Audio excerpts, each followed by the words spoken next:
all it needs to be, man.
Welcome to Journey Through the Gate, Paranormal Portal podcast, as we delve into the many questions and wonders brought on by the supernatural experience.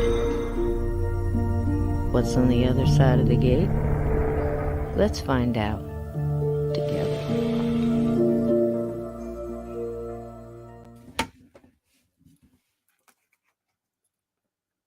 Hello, gatekeepers.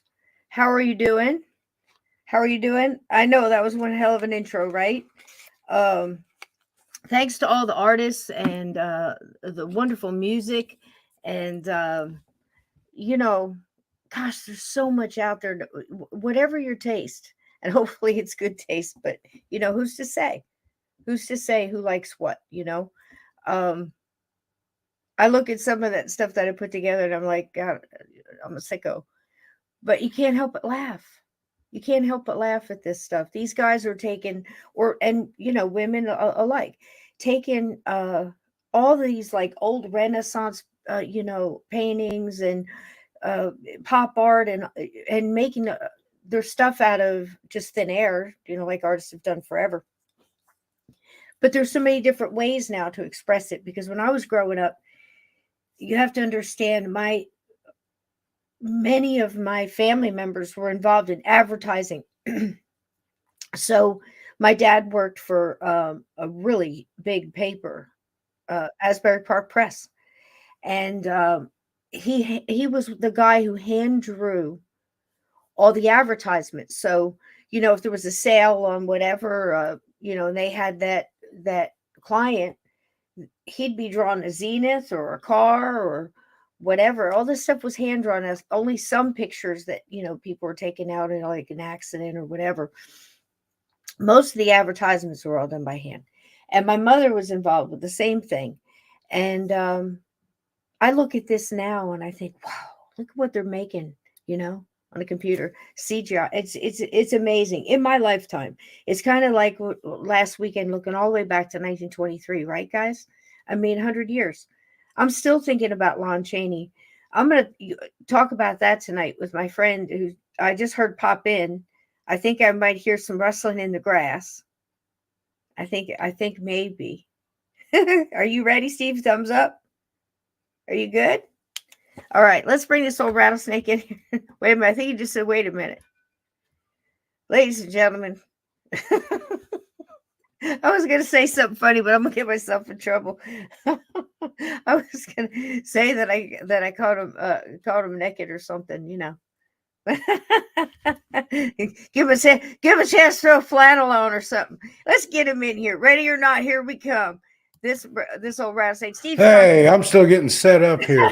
Are you? Had a wardrobe malfunction and all kinds of stuff going on. So, but I am here. And purveyor of cookies. I want a cookie. I've got a cookie story to tell you. Tell me as soon as I can pull the podcast welcome over. All these people when you're ready. I will tell. Blue Crossroads, welcome in. Do you not agree that music really can heal the soul? I hear the Blue Crossroads is getting back out there, and you absolutely should, because I'll tell you what, we just lost a band member of Rogues on the Run. So Phil and your family, you're out there. We're sending you healing vibes, and we hope you crossed over into that wonderful light. And I hope you're, playing whatever music you want to play. As a bass player, terrific energy, always, jumping up and down. It was like the Tigger of the group, He was always bouncy trouncy, and, it's so quick. It's just so, life is fragile, how fragile we are. Hello, Vixen Doe. Hello, Ann Palmer. Thank you all for coming in. Those of you guys that came in. We had a hella intro tonight because last night I hit a button, Steve. I missed and everything went cattywampus. I had it all set up. So see, probably go with the forefall. I was set up 2 hours for the show, and 10 minutes into the show, I hit a button. There she went. There she went. But Is it was that a good a 10 minutes. Yeah, oh, I threw all my videos out and had to go back and retrieve them and didn't know yeah. where they were. It was like an Easter I egg hate it hunt. when that happens. Oh, geez. And you're looking One around. button. I just when I do stuff on this computer, I put everything on the desktop. That way, when I load something into StreamYard, I don't have to go looking for it because I've got a home network. It could be over there on It this could be anywhere. computer, one of the two in there. I feel like a It could weather be person. anywhere. If you guys could see, I've got 4 screens right here, and it's just like, and everybody's doing something at a different time. Like you just went around my studio, you went boop, boop, boop, boop, boop, boop, Yeah, boop. I've got 4, and when Yeah, somebody calls me on Messenger, it rings all over the house. It comes in on everything. I've yeah. got 4 monitors here, 1, 2, 3, 4. I've got a laptop over there. I've got a phone here, an iPad over here, my Echo Fire over here. I can't say the ALEXA. Got 2 more computers in there. It's a mess, but it's boy, I have a lot of fun. I ain't got a lot of sense, but I have a lot of fun. Mm-hmm. And for all the would-be burglars listening, tomorrow night Yeah, we're going to describe his security system, my dog will remove your genitals. and we'll go and we'll bring on the 6 Doberman pinchers that run around the outside of the moat that is filled with alligators and cottonmouth. Right? That's your cottonmouth. A Was it bear rattlesnake. Somebody traps? called me a rattlesnake. Was it bear? The other day she called me Rattlesnake Romeo. I like that. That Yes. sounds like a country song. I just throw them out there, folks. It's like bumper stickers. Let's just throw them out there and see what sticks to the refrigerator. That's all. I like that T-shirt, my friend. Black How's Sabbath. it been going? It's been going good. And my apologies to Ozzy, Tony, Ozzy. Bill, and Geezer if we caused you any harm by talking about Sabbath tonight. Oh That my was not gosh. I not think the those boys are intention protected. nor the intent, but we've killed Those, a few people those on boys this went through show. the 70s. They're immune. We did get Hey, Glenn, Yoko welcome Ono in. out of the Dakota, and then the next stop, the ground. Hello, But Midnight anyway, let me tell Society. you this story. You tell me a And if you story, notice, Steve. I've got a slightly different spelling of my name there tonight. Stockman. Uh-oh. Well, Are you trying to mess with me, Steve? not exactly. Okay. But Midnight Society and I, we're working on some projects together. She's my favorite person in the whole world. Well, her birthday was Saturday. So A birthday what I to did, you. being the co, you've co-authored a book with me. You know what Uh-huh. that experience is like. Uh-huh. Yes, I do. I sent her. I ordered her some cookies from Insomnia Cooking Company, Worcester, Mass. But what I didn't realize, Oh, this cookie company, 2, 3, 4. it's not called Insomnia Cookie Company for no reason. They deliver till 3 a.m. So when Okay. I scheduled the delivery for Saturday morning for her birthday, I actually scheduled it for Friday at midnight when Friday rolls into Saturday Uh-oh. instead of at lunchtime. And she had lunch coming too. That worked out okay. So Oh, I wow. scheduled all this Glenn. Thursday through DoorDash, and I had to call the cookie company, Insomnia Cookie Company, Worcester, Mass. She loves this story. And I called them Friday morning Happy to get this birthday. straightened out because otherwise they're going to be delivering cookies at midnight, which not necessarily a bad thing. Sounds like a country song. But I got cookies at midnight. I got cookies at midnight. Something I don't know. I'm not a songwriter nor a singer. More deep south. More deep is a cookie. I'm hearing it low. I'm hearing it. Cookies. It's gotta be a. As far as I can get. You're gonna make me grab Johnny over here and start picking and grinning here in a minute. But anyway, so I called Friday morning and talked to somebody there, and the poor person that I You're got welcome, baby. couldn't understand me, and I couldn't understand them. Again, this is Massachusetts, and I was trying to explain that I had ordered cookies, and I didn't want them to be there at midnight. I wanted them to be there at noon. And this girl was having, she couldn't understand my accent. Can you imagine what's wrong with anybody? Holy shit. and I hear it's like, this man need help. Can you help him? And Oh, it my. passes me off to somebody else. This girl was from Puerto Rico. She couldn't understand me either. And I'm saying that the ordered name, I put my name is under Stockton. And and they couldn't understand that. What? Stickman? Stickman. Steve Stickman. Steve Okay. the Stickman.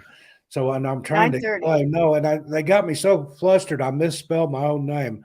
I said, no, Stockman. Oh, just fucking Stockman. leave it. And I'm like, Fucking leave it. no, Just no, no, leave it. wait, ton, like Stockton, California. Oh, jeez. I don't understand you. So Oh my finally they gosh. got the store manager on the phone. She was a Southie. She's from the area. Get somebody who speaks Southern. Worcester is the second most populous city in Massachusetts, apart from Boston or below Boston. It's close to Providence. It's close to Boston. So anyway, got her on. They couldn't find the order, so I had to call DoorDash. Like it was like the DoorDash secret number, like the deep support. That was what they call it. You need to call deep support. So I'm on the dark web here trying to get these cookies Does delivered anybody on time. translate for me? I need somebody to speak Southern, deep South, deep Appalachian. Hey, don't y'all speak no Southern up there? Get Jeff Foxworthy on the phone. He'll straighten you out. But anyway, Anybody and he's translate this from phone call? Michigan. Oh, So anyway, I it's called funny. deep support, Whew. and the girl that I got a hold of, she's working from home. Her baby's crying. She ended up hanging up on me. I think it was by accident. I don't know.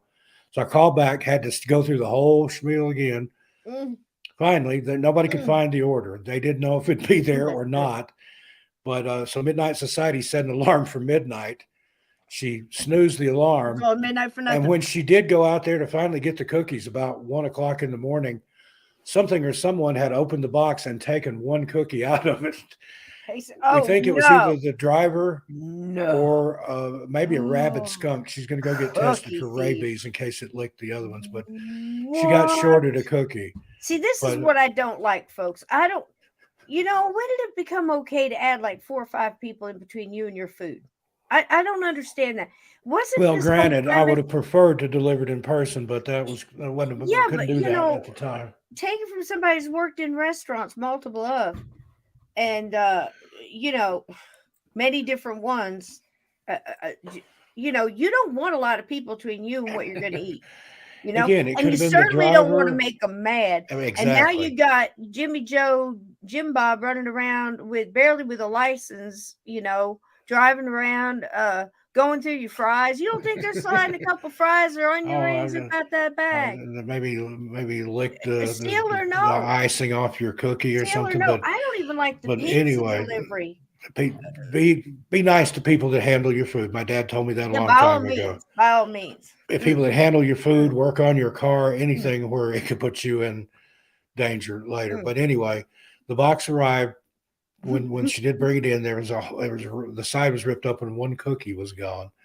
It was either a skunk or the driver. Livid. I've got a case open with DoorDash to get that cookie replaced. You better open a case.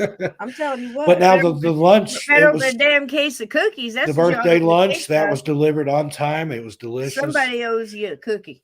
Yeah. And if you owe her a cookie, and therefore you owe me a cookie, and I ain't happy. I think you both need to get a case of cookies. Yeah, I think you need to take it. I mean, if you're going to bother to, open a case, you better say, I better open a case of cookies. Better be worth my time and trouble because I'm Steve Stockton. I'm Stick Stockman. Whatever my name is. Don't you fuck with me, damn it! Don't take no shit off of no cookie deliverer person. I can't leave. But again, I had no idea, and that was my fault for scheduling at the wrong time.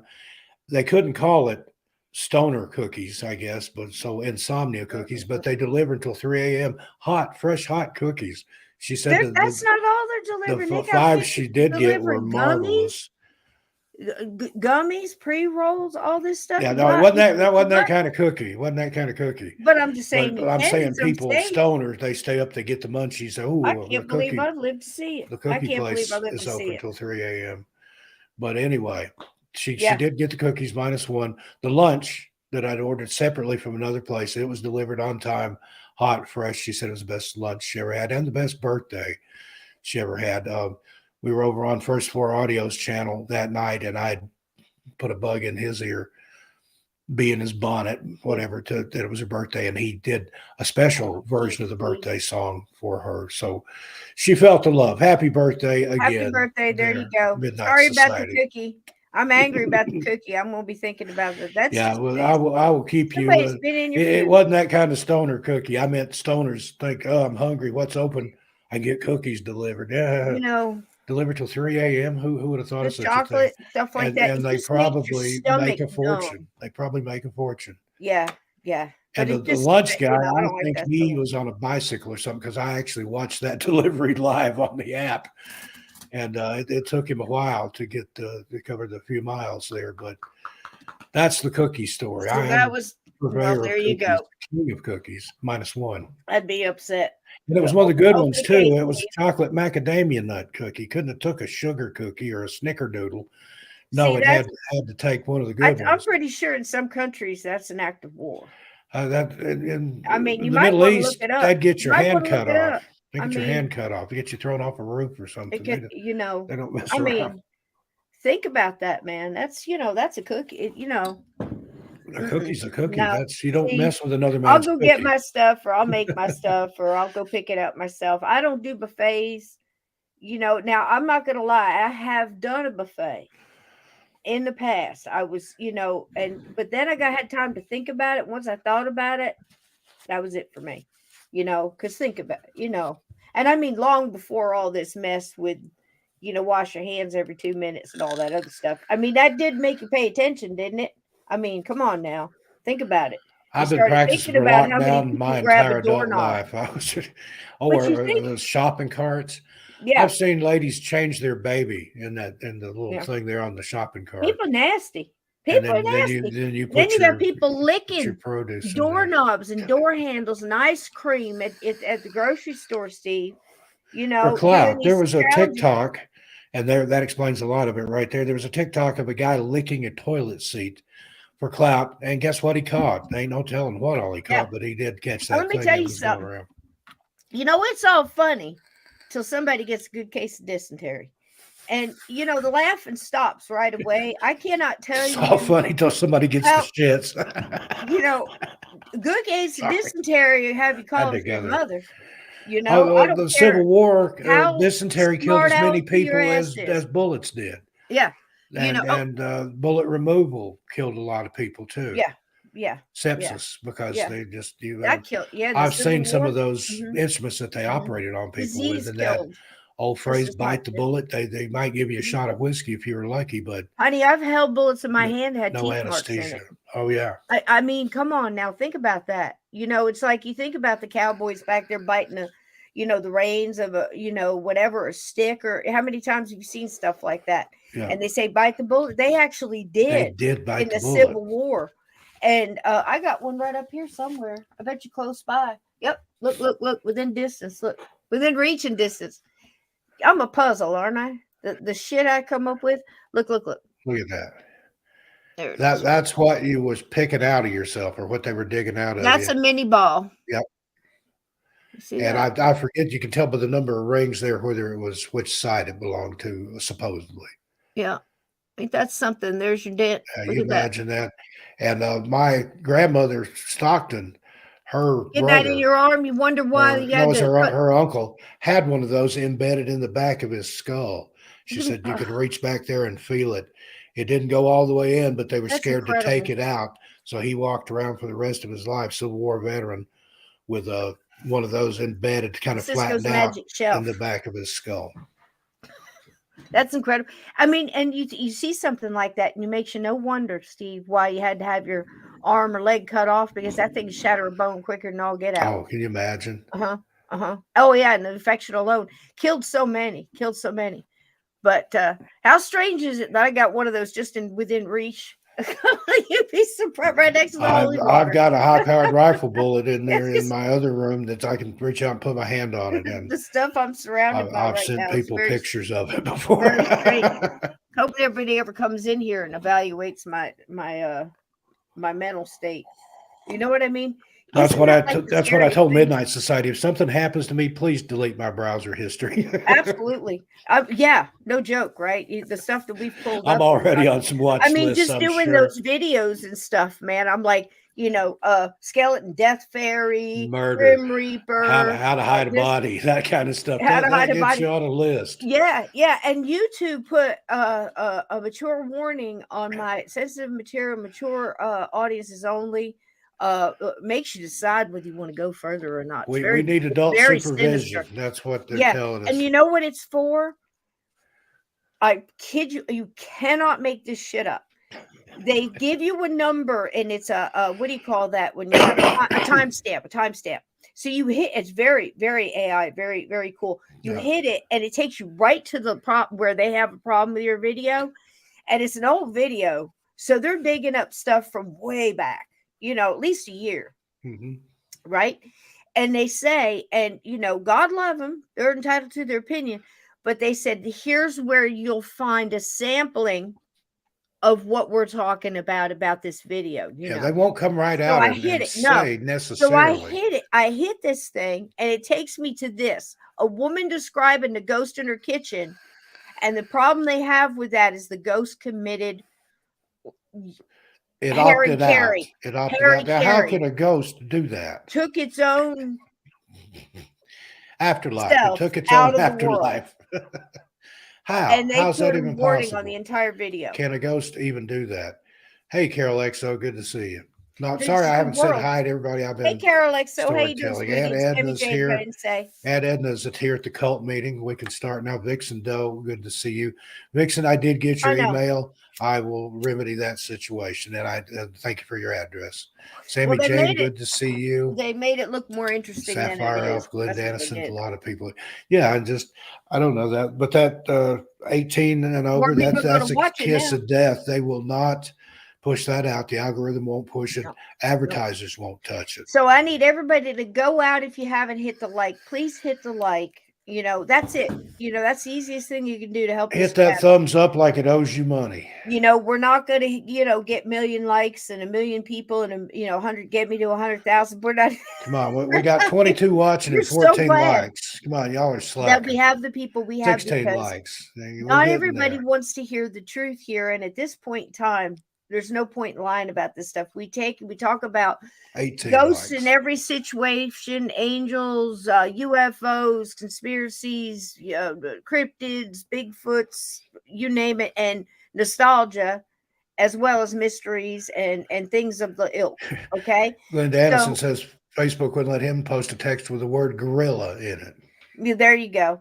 So I mean, it's nuts, right? The gorillas were Nuts. offended. So that's what we're doing here, and a lot of people want to see that there's demons in my sock drawer. They want to see whatever it is what I'm talking But about the things that they do allow on the platform is insane. that is okay, that this is fine. I'm not going to go there. I'm not going to go there. But there are things that I find objectionable and in questionable taste, at least.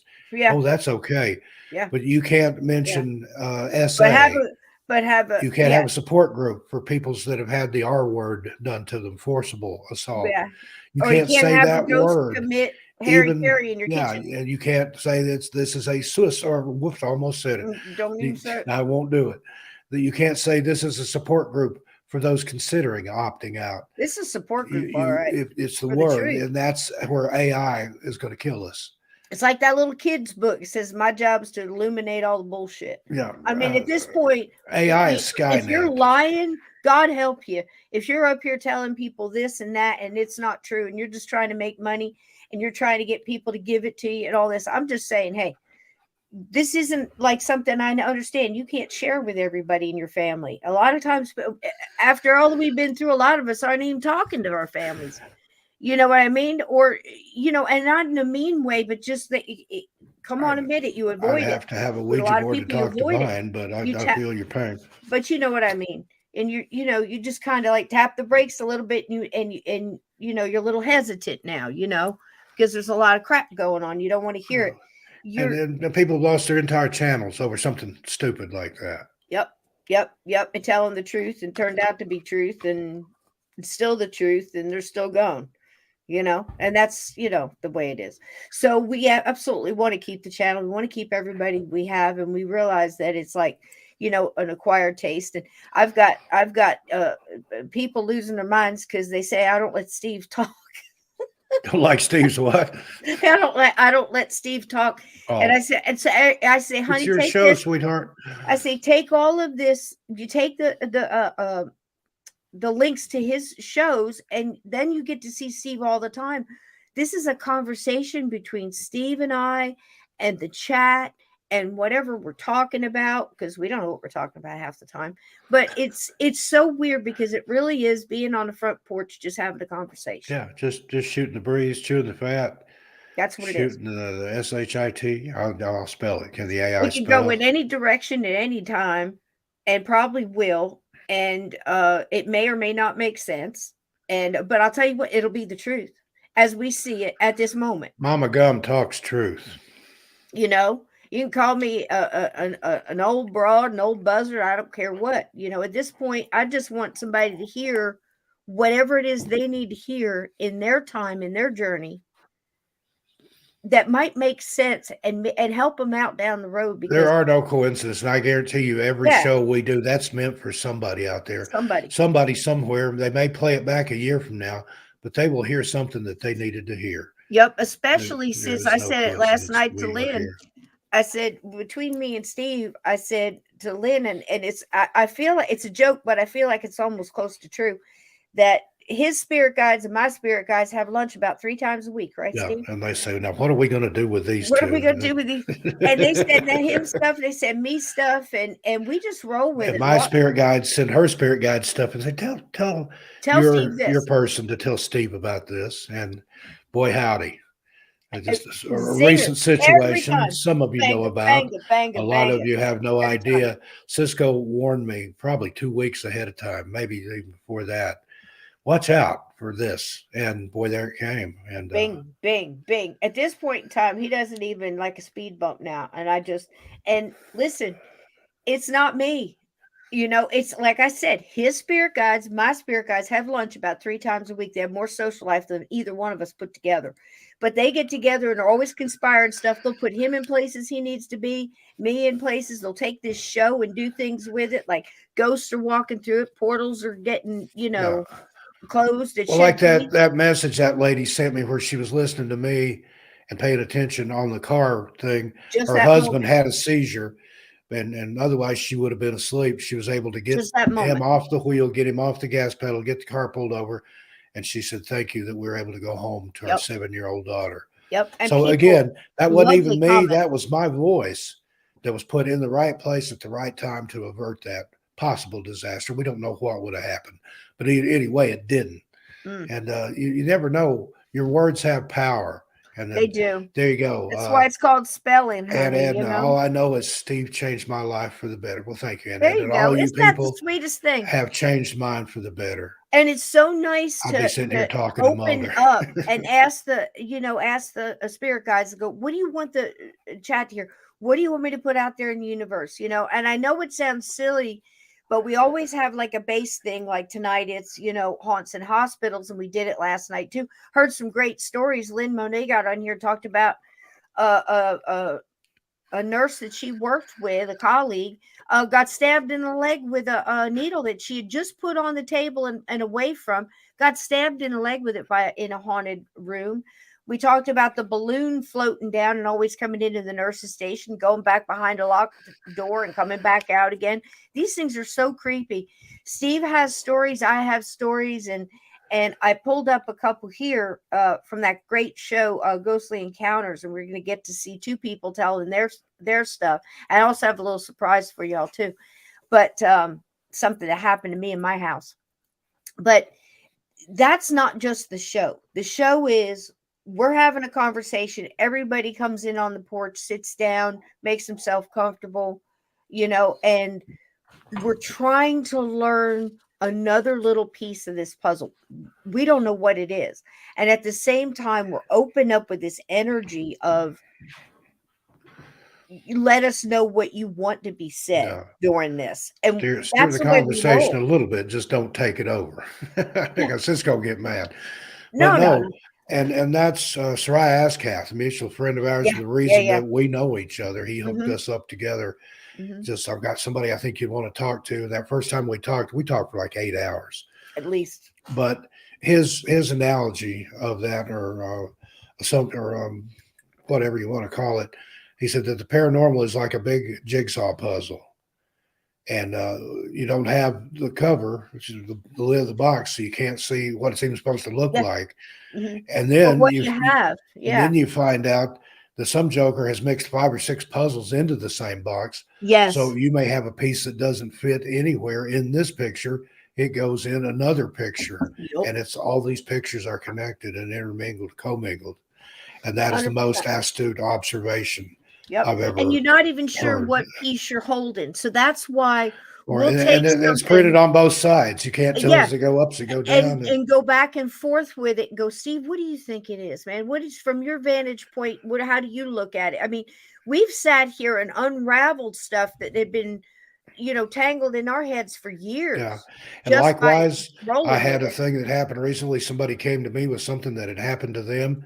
I knew instantly what it meant. I Mhm. explained it to her. Maybe it's this. And she's like, you're exactly right. I didn't Yep, even yep, yep. think about that. How could I have missed that? So sometimes that's why we're put in people's paths. We're that missing piece for their particular puzzle, or help them to say, take that piece, turn it around this way, flip it over, and it'll fit right in there. Right in there. Boom. And match that piece you've been looking for. And that's why we go over these things. It's not just the stories, which are fantastic. I'll tell you what, I will never get sick and tired of a good ghost story ever. And I learned something from each 100%. one, Same. from each Bigfoot sighting, from each this, and put little pieces. And and it's not me sitting here saying, okay, I've been doing this for 50 years, so I know more than this person. I don't. I don't. I know when I shouldn't spend time on what they're talking about. Like for me right now, flat Earth And and and the globe. let me For interrupt you me, here again. go Maybe ahead. that's Sure. what the paranormal is for, to Yeah. bring us together, to Just to get talk us to about it, talk to one work it another through. and to find something in common that we can Mhm, bond over and discuss. And it mhm, pulls us closer together as a mhm, community mhm. and misfits of humanity that we are. You put us all together, we make I one think we're good person. supposed to talk about it, and it's been so hard. Like when we first Got started out, hairspray in my you eye. you couldn't talk about it. Now we're here, and we had so much of it, and we got so bombarded. And it was like this big, And now you've massive got all these data people dump, that and don't now know we got to what they're talking unravel it. about it, that won't shut up. And that's even worse Yeah, than not enough and then information. lying. It's the wrong I can't information or made up imagine information.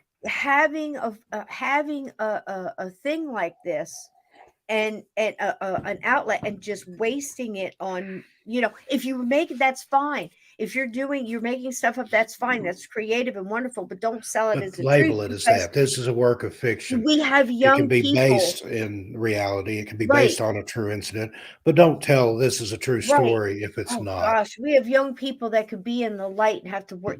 Granted, you have to walk to be a light worker, you have to walk through the dark, or you don't know the difference, and you're not strong enough to That's keep right. that light burning. It's a light You know, worker because you but take that light some of the into the dark. darkness, some If of these kids there don't are come light out of it. workers that want to stay in the light the whole time, that ain't the way it works. No, no.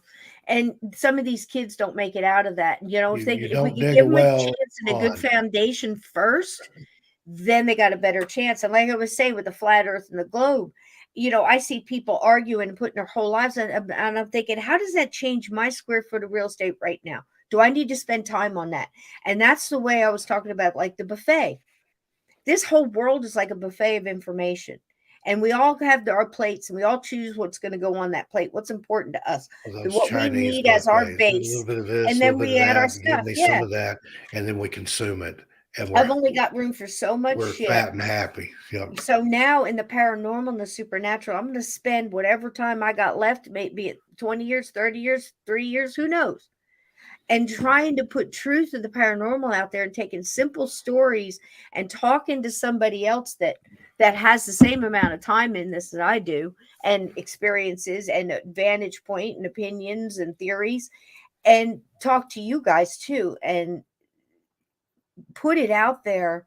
And maybe somebody looking for answers will find this, because it's a great thing to leave behind as far as information, but I look at it as very important. We screw around and laugh and have a good time, and of course we have a good time with all of this, Laughter really is the but best medicine. You want to it raise is, your vibration, it is. something bothering you, something Yep, vexing you, laugh at it. Throw back your yep, head and just ha ha ha yep. ha. That's why everything in those intros are what you need to lift your vibration. Dance, music, art, be And sing. creative, I've been walking around the all house of it. singing, something I have Singing, never done. And all of it. I have There's your several answer. reasons for my happiness, but Oh, you silly man. what silly You man. beast, you. No, no, no. Don't you get me started. So listen, Hmm. here we go. Are we going to talk about some haunted hospitals, my We're going to friend? talk about some haunted All right. I've hospitals. got it. I've got a vid. So the thing about all this is again, to close the thing is, flat earth globe, it makes no difference to me. I'm not going to the moon. I'm not rich. I'm not going on taking any expeditions. Are you, Steve? I'm not No, going on a well, I've got satellite. some trips planned, but I'm going to I'm not stay going to the close to moon. the, try Fly not to get any farther me than to the 30,000 feet moon and let higher if me I can help it. play among the stars. I'm not going. So I don't care. I got to concentrate on the stuff, you know, that means something to me, that's going to put out there and at least help somebody. But I'm learning too. I'm sorting all of this. I want to know, you know, is there another way that can make ghosts go not get stuck here, is there a way that we can get people that are stuck in the in between out, you know is there a way that we can prevent ourselves being in that? I mean, everybody gets so cocky and think they got all the answers, but do we? So we're all trying to help everybody and each other and put that wisdom out in the universe and Yeah. When you, hoping you think you know somebody who everything, needs then it you're will ready to see it. start learning. And if Mm. somebody tells you they're an expert on something that is unknown, turn around and walk the other way. Yeah. Yep. Like I said too, and many times on the show, when somebody shows you who they are, believe them. Don't waste your time on that. Don't waste your energy on that. Keep your light burning, yeah, and move on. And don't let Right on. anybody tell you that You know, you move on, can't move it on down the line. What's you that can't song? do a little side business, or if you want to be a blacksmith, or you want to refurbish that old car because you Do it. believe, or start a garden, Do it. Start a or garden in the car. or start canning stuff. You want to invite the kids in the neighborhood to learn how to do it, or to learn how to grow beans. For the love of God, put up a poster and get her done. Because if not us, who? And if not you, who? Who Who? will? Yeah. Yeah. Boo hoo, boo hoo on all of you who don't think it's you. Do You know something. what I'm Write a saying? book. Write a book. If You I know, can do it, anybody can do it.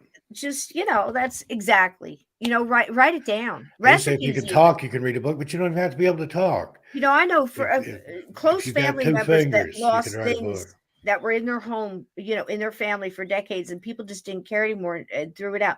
You don't believe me? Go to Goodwill and see some of these stories, and you walk around there and you can feel the joy that somebody had to have that china and that matching set, and how proud they were to put it on their table and have There's served the nothing dinner. And now sadder. nobody gives a shit about There's nothing. nothing sadder than an estate sale. I went to one God in Almighty, Oregon, and it was like a third party company running it.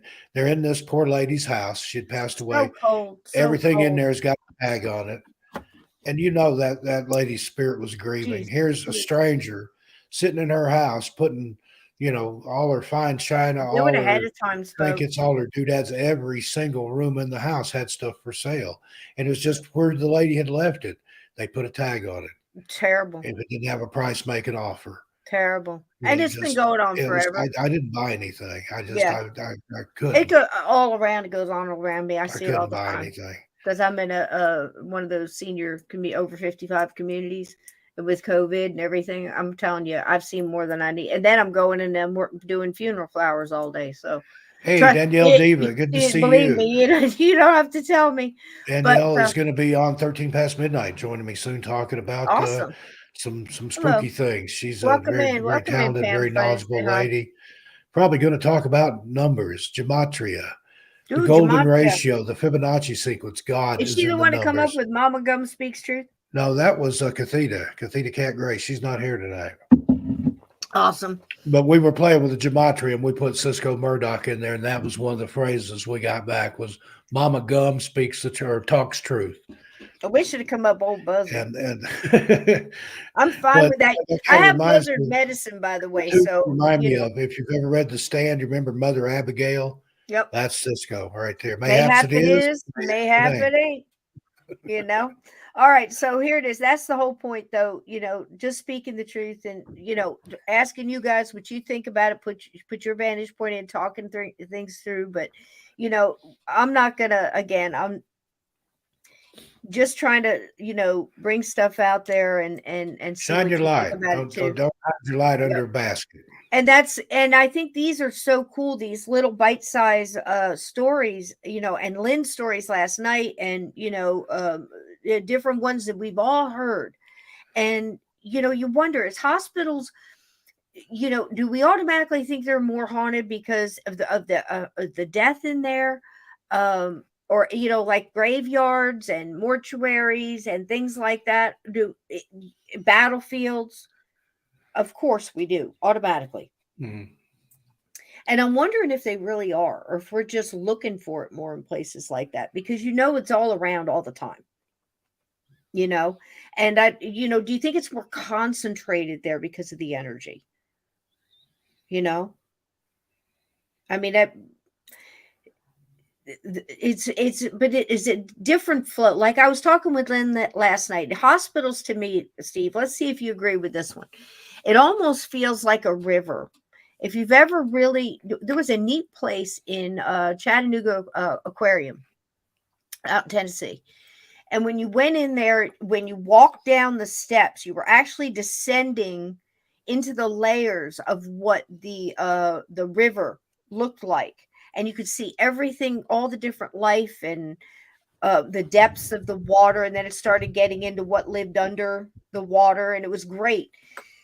And the thing that you really looked at was the current. So you actually had water that was moving against itself in different layers and moving as a separate entity, even though it was the same thing. And that's what hospitals feel like to me, because I've got the energy of the people that work there. They're exhausted. They're working. They're on. They're caffeined out. They're sugared up. They're whatever, adrenaline pumping. There's people sick and dying, and the suffering, and that's a whole nother current, that's ribbon of energy that's running in There's there. an ebb and there's a flow. There's The worry, undercurrents. the grief, There's the prayer. little pools Oh, of calm, and then there's the rushing part. That's a very good oh. metaphor or analogy of the And it's energy all in the a hospital. same, but it's different, like that river, the way it flowed. And I think in hospitals, it's like that. And I think it's more profound, almost a profound ribbon, thick ribbons and layering of that energy. You can feel it. Like it's a difference between in a hospital if you're sitting down or standing up. Think about it next time. When you're sitting down, you're in that layer of the people that are suffering and worried and hurt and Yeah, scared because and that's the level fear. they are in those hospital beds. Right.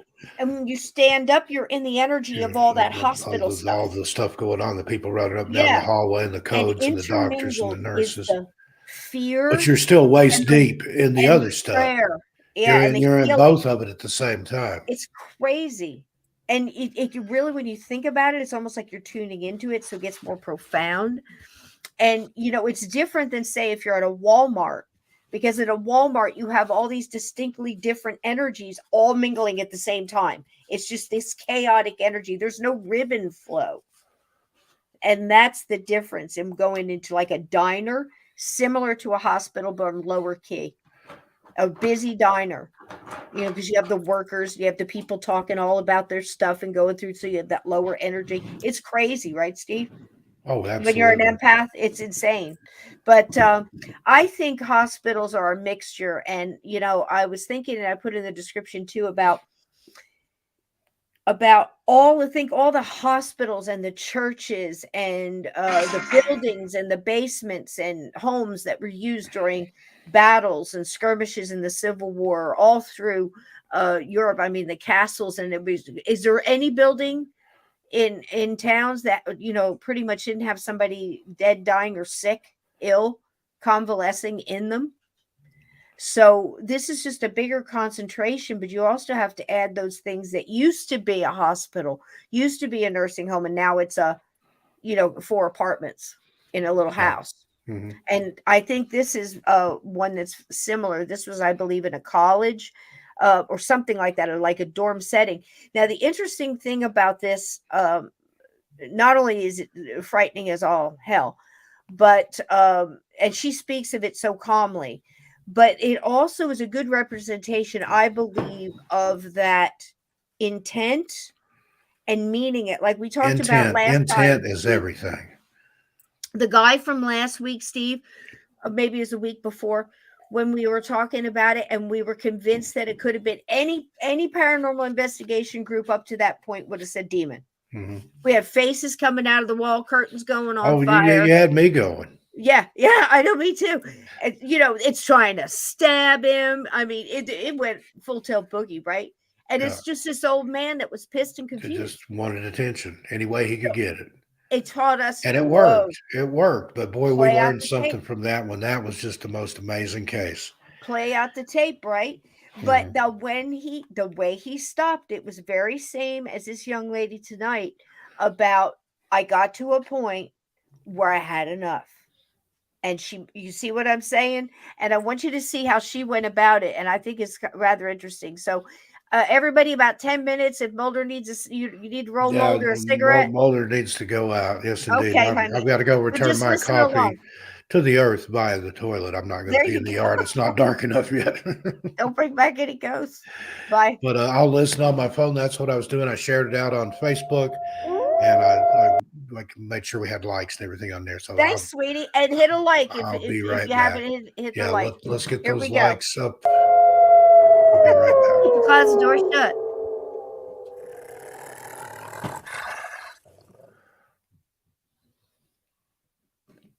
It's spooky. Look out. It was so kind of majestic looking to me. The buildings, were sturdy, but had this charm to them and this history about them. One of the stories that I heard was that at one point, the dorm houses had been used as an infirmary, many, many, many moons ago. But it kind of felt like that. The hallways were really long and narrow, and, on each side there was room, and they were very small.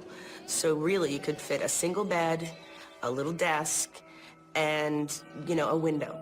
And that was kind of creepy because, to think that you were sleeping in an infirmary room where there might have been soldiers who would most likely have perished.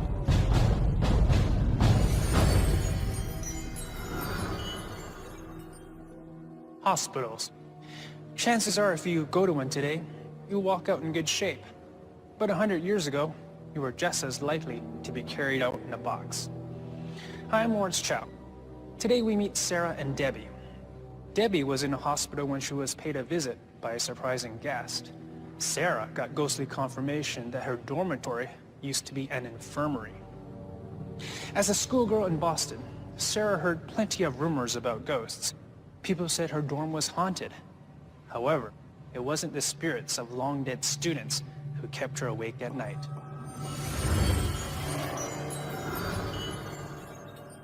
School was very intense. We did our academics in the morning and our, whatever art that we chose in the afternoon and in the evenings.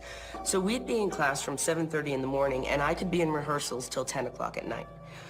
So the need for sleep was imperative.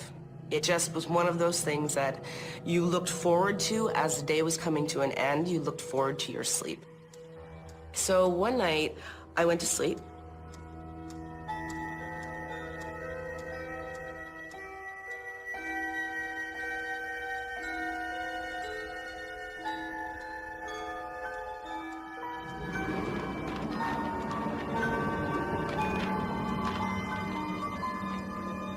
And for some reason, no reason I can give you, my eyes sort of went bing, open, and I turned and I looked at my clock and it said 3 a.m. And when I turned, there was a man sort of leaning out of the closet, staring directly at me. I blinked to think, am I seeing things? But I kept blinking and he was still there. I could see his shoulders and his arms, and they were very broad and straight. And he had this sort of long face and long neck that literally went just up and around to the brim of a very wide, almost Quaker-looking hat.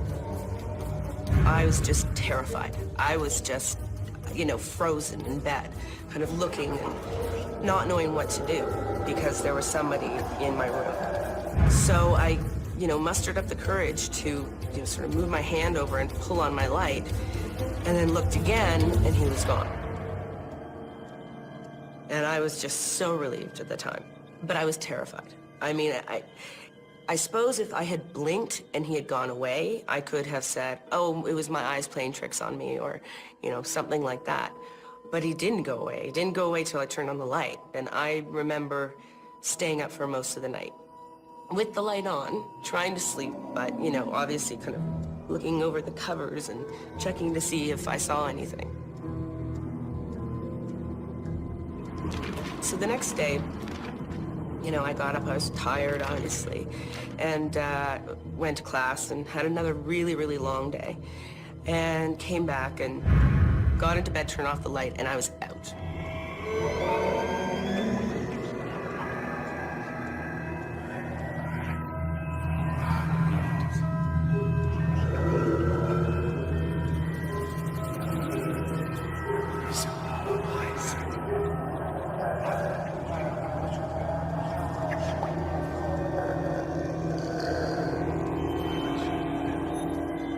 Again, for no particular reason, my eyes just opened at 3 o'clock in the morning.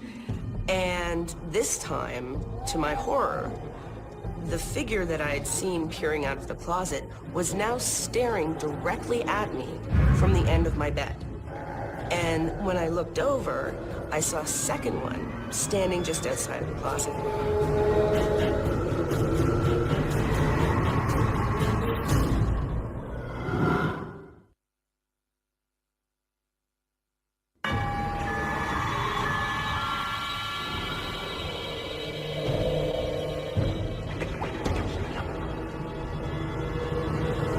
My eyes pop open at 3 o'clock in the morning. And the man who had been by my closet was now staring directly at me from the end of my bed, like right there. And when I looked over, I saw a second one standing just outside of the closet. And I froze again. This one was kind of different. He didn't have a hat on, but he was the same tall, like long face, long figure. But again, these weren't necessarily the things I was thinking about at the time. I just knew that what I was seeing was for real. They were big, they were men, and they were scary. I jumped enough that I was able to again think, God, my light was right here, flicked on the light, and they were both gone.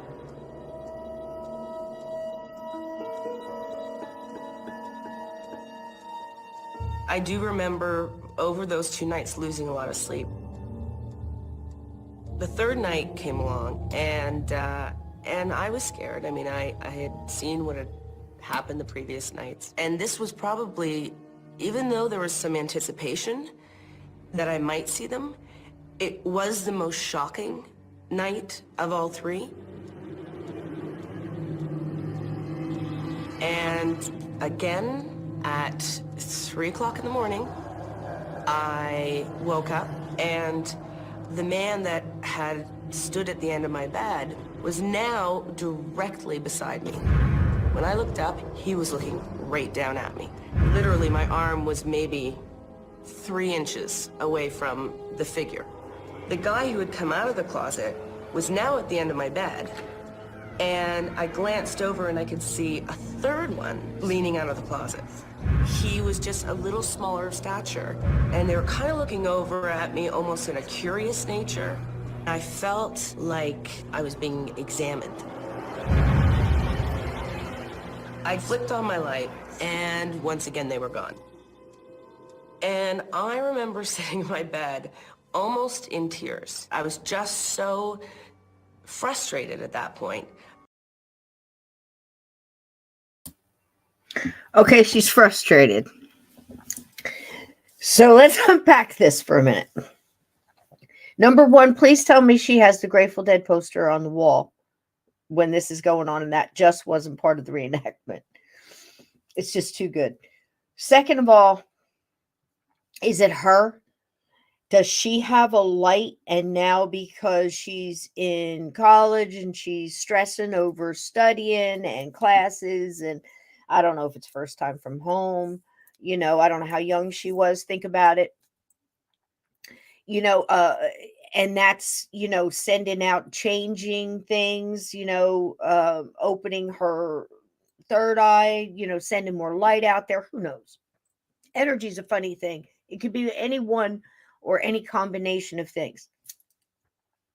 Also, is like the closet a portal, or is this just a way, they're using to get to her? Have they always been there?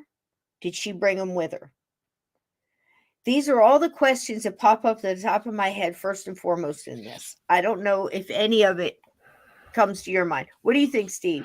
We're all energy. That's All of what the it above? comes down to. It could be all of the above. It could be all of the above. I was listening while I was out It's there with her. him. It could be her energy sparked it. It could be that closet's a portal.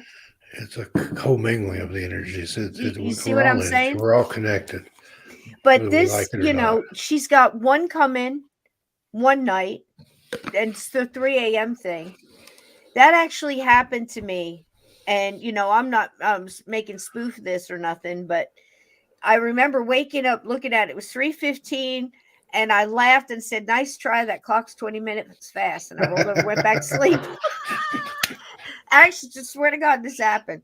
And, I don't recommend that. I mean, I'm not a financial advisor, so please, don't take, I'm not a medical. Your mileage may vary. Yeah. You're There that fourth doctor that doesn't like whatsoever anything. with me. 3 out of 4 doctors This is recommend just free advice, and you get what fourth you guy pay don't for. like shit. There it is. So, but in my humble opinion, I think there's a combination going on here. It could very well be that everybody that slept in that room saw this, and maybe they come every once in a while and didn't recognize her, and that's why they're looking. Who's this? Hey, can you help us? Can you see us? Can you help us? They can see your light. They can see your light. Yeah, 9 times out of 10, I know it sounds crazy, but in my experience, 9 times out of 10, that's exactly what this is they're like, can you see us? Can you cross us over? Or we're passing through. There's homes that have hallways. It's so weird that are right in the middle of this. It seems like they're all walking somewhere because they're right in this pathway. If they're going in and out of portals, where are they going? Where are they headed to? Where are you coming from? Where are you headed to? Because they always say these portals. Do you remember the scene in Poltergeist? I love it. It's the best. Well, there's so many good scenes in Poltergeist, but this is the one where the Tangina, the little the little medium, and the family and everybody's at the base of the stairwell. Cameras rolling. The whole university paranormal department's down there, and they've got the camera at the stairs, and all of a sudden there's a sparkling and then a mist and a movement, and it's like this large group of like a mist coming down the stairs, and within the mist is people and just shadows and in and out outlines of these souls, as they were people in this mist. It's an incredible shot. If you haven't seen it, the movie's worth watching. Just that. It's amazing. Yeah, it's an amazing. And the camera guy, one of the university guys, turns to the camera guy and says, "Do you see them?" And the guy's like, it's an amazing paranormal experience. But this is how they always portray portals to me in this type of situation, like this young lady's going through. If that's a portal, and they're just walking through, and they may be looking at her like, "Who are you? Can you help us?" Or maybe, they don't even want help. But it's interesting situation. That's each night there's one more. Like they go get a friend and bring him. Yeah. Well, I don't know. See if you can talk to him. It's like me getting passed around on the phone at the cookie place. Can you help this guy? I cannot understand him. Somebody that can speak Southern. I need a translator. Deep South, deeper, deeper, deeper. I can't understand hardly a word this man says. Oh, that's good, Steve. It's That's like I gold used to right work there, with these baby. two guys when I worked for Disney. I was Oh a my live God. show production manager. Whew. I worked with these two guys from India, and they both spoke English. But the one guy, I couldn't understand his English. I had to ask the other guy What do to you say? translate what he was saying, What do you even though it say? was both English. God, Because of the accent. The other guy had this really thick Indian accent, if and I couldn't. I totally I get it. I tried. totally get it. I love some British shows and things like that. But I'll tell you what, I'll get into some of them, and I have to put the caption on there because I'm like, excuse me, Oh, what do you say? you need to come over on What do you say? First Floor Audio. I'll be there over there tomorrow night. Lee's doing some stuff for me, but he's got a guy named Stephen, the Charinator. Can't understand a He's damn in a thing he says. wheelchair. He is Scottish, and the more excited he gets, the higher pitched his voice gets, and it's Yeah, and that's but good Lee can radio. understand him. He's in the UK. He can understand That's him. good But radio. yeah, and then for tonight, Stick Stockman is your spirit animal. They got me so flustered. I misspelled my own name. Stockman. You can't let Then him get to you, Steve. ton, You can't Stockton, like Stockton, California. let him I get to know, you. understand. I know, understand. You got it. I have So years of experience as a bartender and a customer service manager. I can go all day. It's like, really, ma'am, can you explain that to me again? What color was it? You know, I actually looked at this pair of old ladies once. I swear to God, I had enough, but I was just so sweet about it. And I just said, ma'am, let's read the coupon together, shall we? Because if I didn't stay that sweet, I was going to kill her. I was going to kill her. This one I'm saying, we all have the monster. It's There's nothing worse than a tight person is with your an chain? expired coupon or a I'm not coupon ki- that doesn't apply to their purchase. I've been How there. tight is your chain? I'll tell you what, mine's been pulling for about 30, 35 years now. It's like, you know, it's just like, okay, I'm good. I'm good. All right, here we go. Pam Smith, I did. Somebody else had sent that to me previously. I did see that Dennis Martin video. Let's see what else happens. Thank you. Let's see. I'm sorry, guys. We got there with that train. All right, we're pulling back into the station. Let's see what else happens. Let's see what she does about it, shall we? Here we go. That, what, it was a whole party of people gonna come in? When was this ever gonna end? The next day, I decided to reposition my bed in so much that they couldn't sneak out of that closet anymore. I put my bed right in front of the closet. So if they were gonna mess with me, I was gonna see them coming.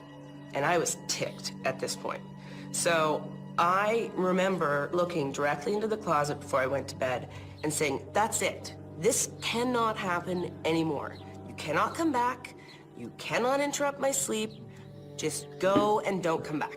And, very defiantly, I, laid back down on my bed and I turned off my lights and much to my surprise, they never came back. I think they came in because they were running through something that they had done in their lifetime. So to me, it seemed more like a ritual, and there was some curiosity to it. And I only say that because each of them started by peeking out of the closet. Maybe I was the patient. That's how I felt. Like I was being the one looked over. Like maybe I was the representation of somebody, some soldier or something that had passed, and they were giving me my last rites.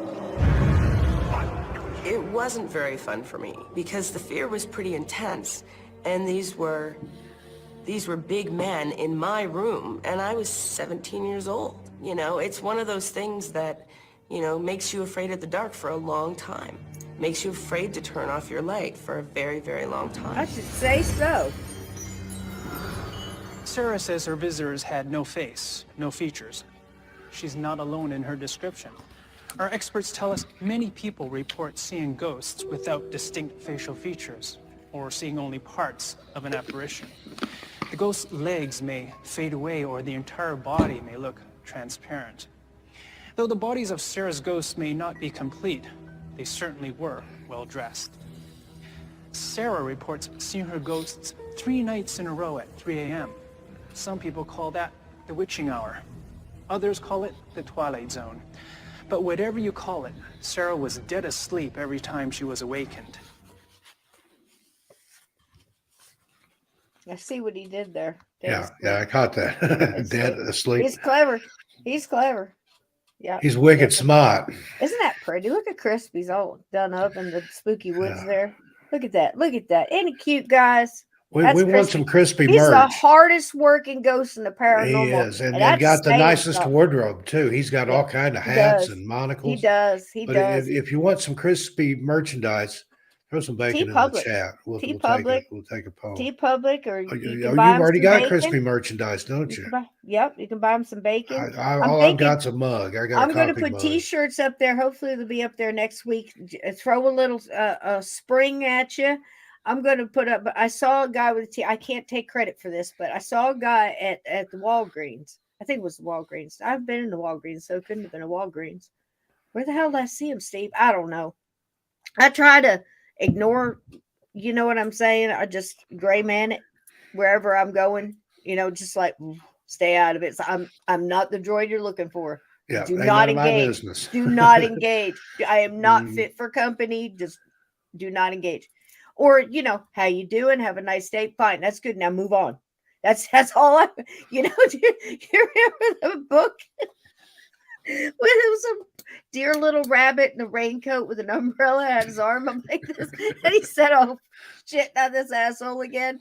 You know what I mean? It's like, how? Come on, now you've all bumped into somebody in the store, and went and turned and did a hard left or a quick right. Try to get away because you knew if you stopped at the bread, you're going to be there another 25, 30 minutes, right? So you go down, and sometimes you don't even get what you went in there to get.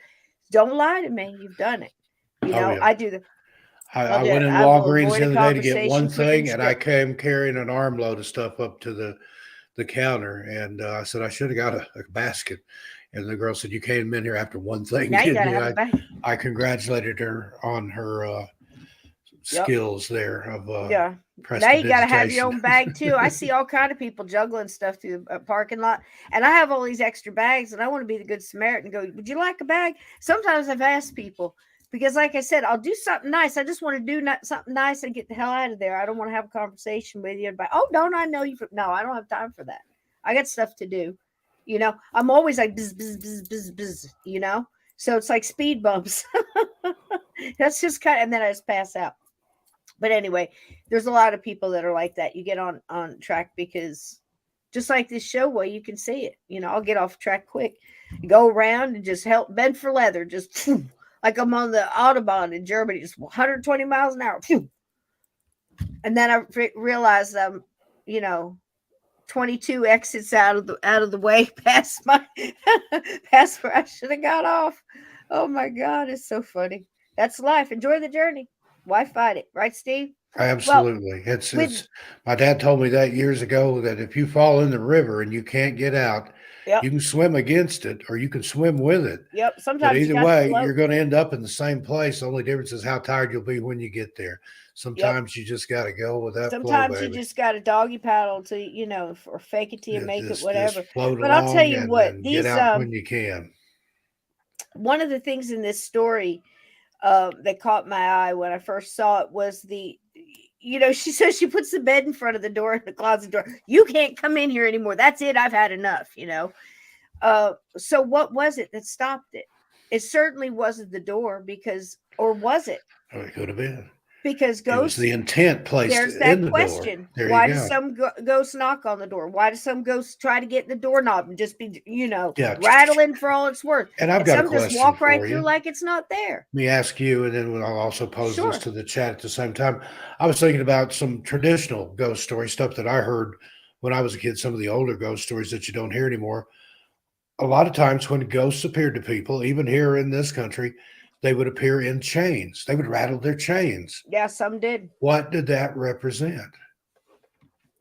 To me, it's like the Marley thing. I always go back to Dickens. And I thought, like as soon as I had that thought, vibration. I answered my own question. They are bound. They are bound by those chains. Yep, and that's their graphic representation of it. That's their lot is to carry those chains. Yep.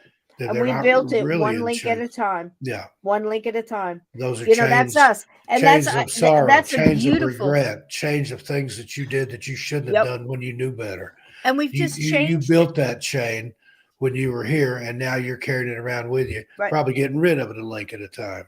Yeah. And that's hey, that's it. You know, that's what we're trying to do in this show, and And that's what what you Dixon guys are Dose probably says right trying to do there. too. Yeah. Dickens' story, they They forged the forged the chains themselves. There you go. Absolutely. And And that's and profound. everything. And that's Dickens had it right in that. And the way he thought of it. And keep in mind, Dickens, coming from the vantage point of a young boy who saw his family go to debtor's prison, he was sent to the tar and A tar what do you call factory. blacking? It's called a blacking mine or a blacking something factory. Yeah. And he had to put these labels and do all this other stuff in the shoes and all that. Horrible for a kid of his age. For penance, you know, Child just labor was a pittance thing. And to try to pay worked off debt. 12-hour You shifts know, without a he break saw it all. This in is why, less than desirable conditions. yeah, and this is why he came up as an advocate, as a spokesperson, a whistleblower, as you know, you could say. Absolutely. You know, he you know, spilled the beans on the prison system, on the royalty, on the nobility, if you want to call them that, the orphanages, war, you know, the poor and the destitute and the prostitute and the, you know, oh my gosh, all of it. I mean, he was an Yeah. amazing advocate for all of He that. and he touched something within just about Yeah, everybody. yeah, When he published those books, a lot of times they were published in little chapbooks, yeah, yeah, and people would line up for the next yeah. installment of whatever story he was Yeah, writing. that's how Carol and you know, Pickwick Papers and all those came out, and you know, different ones like Just a that. little piece at a time. Serial novels. That's where Mhm. they get the whole idea for soap operas and things now, and the early radio programs and all of that. All of that began in stories in newspapers and short little bursts, all the way back to Ben Franklin, and continued through, you know, all of the Broadside. older Sometimes it'd countries. just be a sheet of paper, Yeah, not even a booklet or a pamphlet, right. a broadside. It was like a Yeah, poster. yeah. And And before that, on sheepskin and parchment. and even here in Yeah, America, Dickens was popular. They would yeah. wait on the ship to come into the harbor that was carrying the latest pamphlets of the next installment of that story.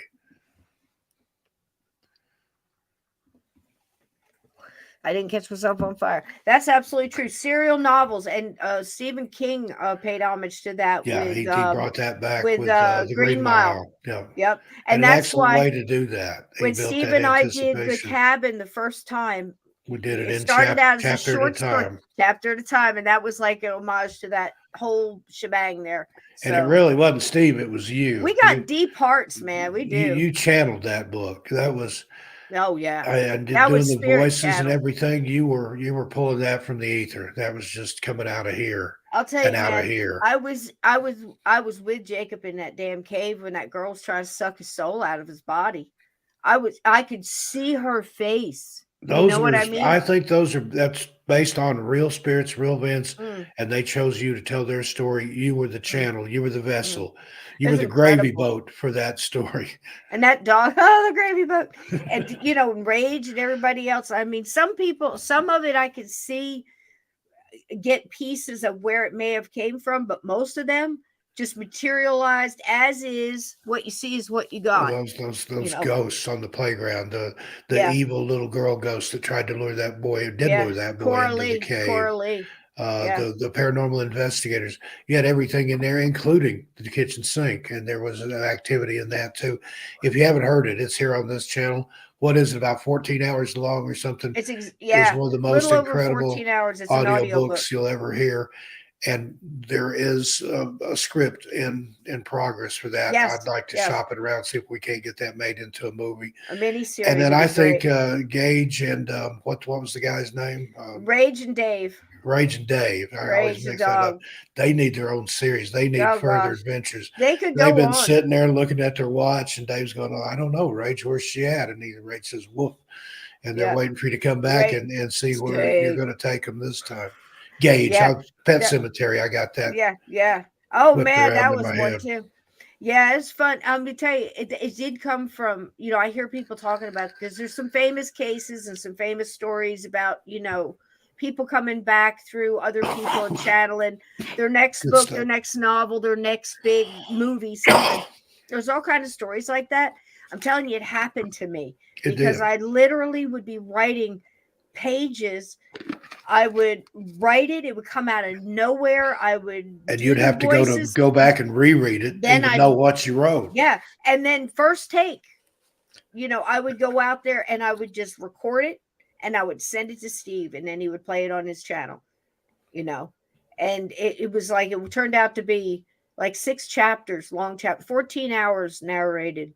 It's a good I story. believe It's it a was good more than story. 6. It was a Yeah. bunch, but it's Yeah. worth it. Yeah, it was a trip. And every single And it's all one free. You can listen to it. carries the Got story, is a everything. cliffhanger, but it is one of the best audiobooks you'll ever hear. Dogman. Entirely voiced by Cisco. Ghosts. She did all the voices. You channeled those voices. I did. There's times when you're talking like a little kid, or you're Sweet. talking like an old man, or you're Yeah. talking like a drunk hillbilly, Yep. and it just worked. You're Sounds like Lon Chaney's the Maybe a man of drunk 1,000 hillbilly. faces. You're the woman of 1,000 voices. Oh man, it was fun, man. Thank you so much for those kind words. But I mean, it was fun. I'm gonna do another one. The thing is like Tater and everybody, they Tater. literally came to Tater light. needs the book too, and Yeah, Tater, yeah. he was the They wrote underdog. it. They wrote it. He was the anti-hero, and it Yeah. just you got to listen Yeah. to it if you want And how Tater's he story. came, his character, how he bloomed, everybody had a light. Everybody in there that was working for that good and did not realize they were all coming together to do that. And I think that's what's happening now. And don't think that I wasn't thinking of that when I wrote this. Did you remember some of the stuff we had to search I wrote for? it before it happened. We had to Steve. have a golf cart that was gas powered and made within a certain year span. And by golly, if we didn't find one. And what you hear is actually a sound made by that exact golf cart, gas-powered golf cart that she describes in the story there. When It's you hear amazing. a lighter, you see a Zippo, it's That's a Zippo you're Zippo listening to. that- You're listening. I could tell the difference. Who couldn't? That's Now had a that Zippo. clink, there's nothing that sounds like And a there's Zippo. a difference between Even a knockoff of a Zippo doesn't sound like a Zippo. if you can imagine. First of all, you've got to go find the sound that you're looking for. It's in your head. I'm standing in my kitchen, true story, with my son. And I have great, people. So I can go up to him and I can say stuff. I don't have to explain myself when I say, okay, there's a big thing getting its back broken. I need the exact sound. I've got it narrowed down to these 26. Listen to it with me. Okay. And, they just do it. You know what I'm saying? And we're going through these sounds. That's cathedral. Crack, bang, shoot, crack. And you're going through it. And each sound when you close your eyes, if you think about it, you see what it sounds like to you. Celery breaking sounds different than a stick. A stick sounds different than, a board over something, And some of those Foley artists, if you want to watch something amazing, go back and look at those early Foley artists before everything was digital. Incredible. Back in the old days of radio, that did the sound effects and in the movies. And the storms. There's a guy there. The Somebody's walking in the leaves. There's a guy with a bowl of potato chips there, mashing his hands down at him. Yeah. They called on the radio. Thunder Called for thunder. They had a big piece of tin that they wobbled. And there's one. It's a blooper. It was a live radio show, and the guy pulled out his gun and he was going to shoot the criminals. Yeah. And he's like, "Take that." The sound guy didn't hear it or missed his cue. Take that. And he says, "Well, I'll stab you with this knife then." And then you hear pow, pow. That's good stuff, man. But it does. But the joys of doing anything live, I can't tell you. I know what that's like. How many times I listened to doors slam on a car, and you're looking through all these things where you can get sounds, and you can tell a Toyota from you're recording yourself from those a 71 Impala. Well, boom, down that door shut. Oh, you can hear, and you want it to sound a certain way, and and you only do a few of it all through it. It's not constant. It's just every once in a while you'll get that, and you'll get like Jeb's Chevy. That's a Chevy real truck. Chevy. That's a Chevy truck you're listening to, going through the gears, going down that dirt road. Rat. Did the Rat all have a of name? I haven't listened to this in a year. Big old buck. Old big buck. old Old Buck that grabbed the ear. that was the sound of a real rat that you Yeah. heard in there. Oh, They were listening to the Grand Ole the Opry big on the radio. on the radio. You heard Cisco the went Grand and Ole Opry. found an actual broadcast of the Minnie Grand Ole Pearl. Opry from that period Mhm. and put it You're in there. there. It's like you It are is there. truly theater of the mind. It's an audio book and so much more. It's Yep. an experience. It It's is. an immersive listening Listen with experience. headphones. It's here on this channel. Listen through good headphones. And The weirdest voice to do was the Beast. When I did the Beast thinking as the Beast would think and speaking the way he spoke and how he would sound if he spoke English in his mind. It was the weirdest I've ever done. I mean, it was so weird. And I've got some great equipment, man. And I'm turning this and I'm adding this and radio and noise and this and reverb and wah wah and I'm echo. telling you, Cisco worked like a maggot on that for months. Oh my God. It was crazy. And you ever seen a maggot? They're just like, that's the way she was. like a hamster on a wheel, man. There you go. Better visual. When you hear the Beast, it chills you to the bone because it's thinking as and speaking as what would mean the most to him. How the others in the pack see him is the most important thing. He doesn't want to lose his position as head of the pack.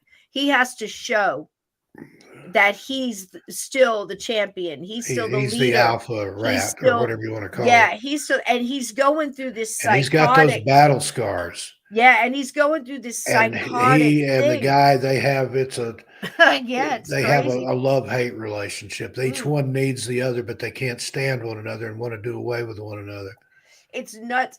And I mean, it's all about him. And there's so many different deciding story arcs. There's the whole Yeah. story, and then there's all these little stories that are woven. Yep. And it's a masterpiece. I don't care what anybody That's says. sweet. That's sweet. And again, I don't take credit for writing it. And I those was cabins- here by myself, but Those cabins actually exist. That was the Yeah. cool thing. That was somewhere that you vacationed as a kid. I the think. children's playground exists. It's right there.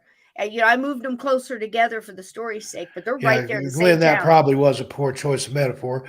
But if you've ever seen anything with maggots in it, they're just all over the place. They're Thank you. She was Thank you, Glenn. working That's like sweet. a beehive.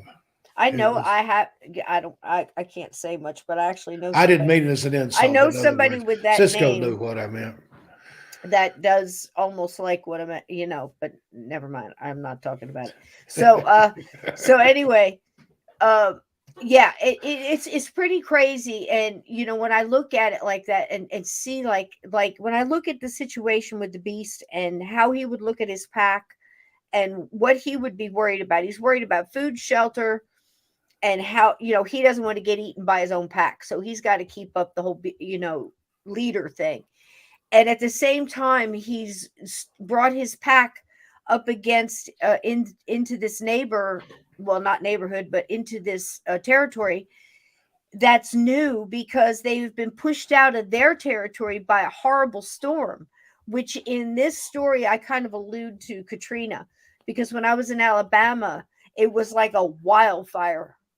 Imagine a forest and a wildfire. That's what it was like with people coming out of New Orleans through Alabama and pretty much stopping in northern Alabama with their animals and their pets, and nature moved that way, and it was just a whole migration.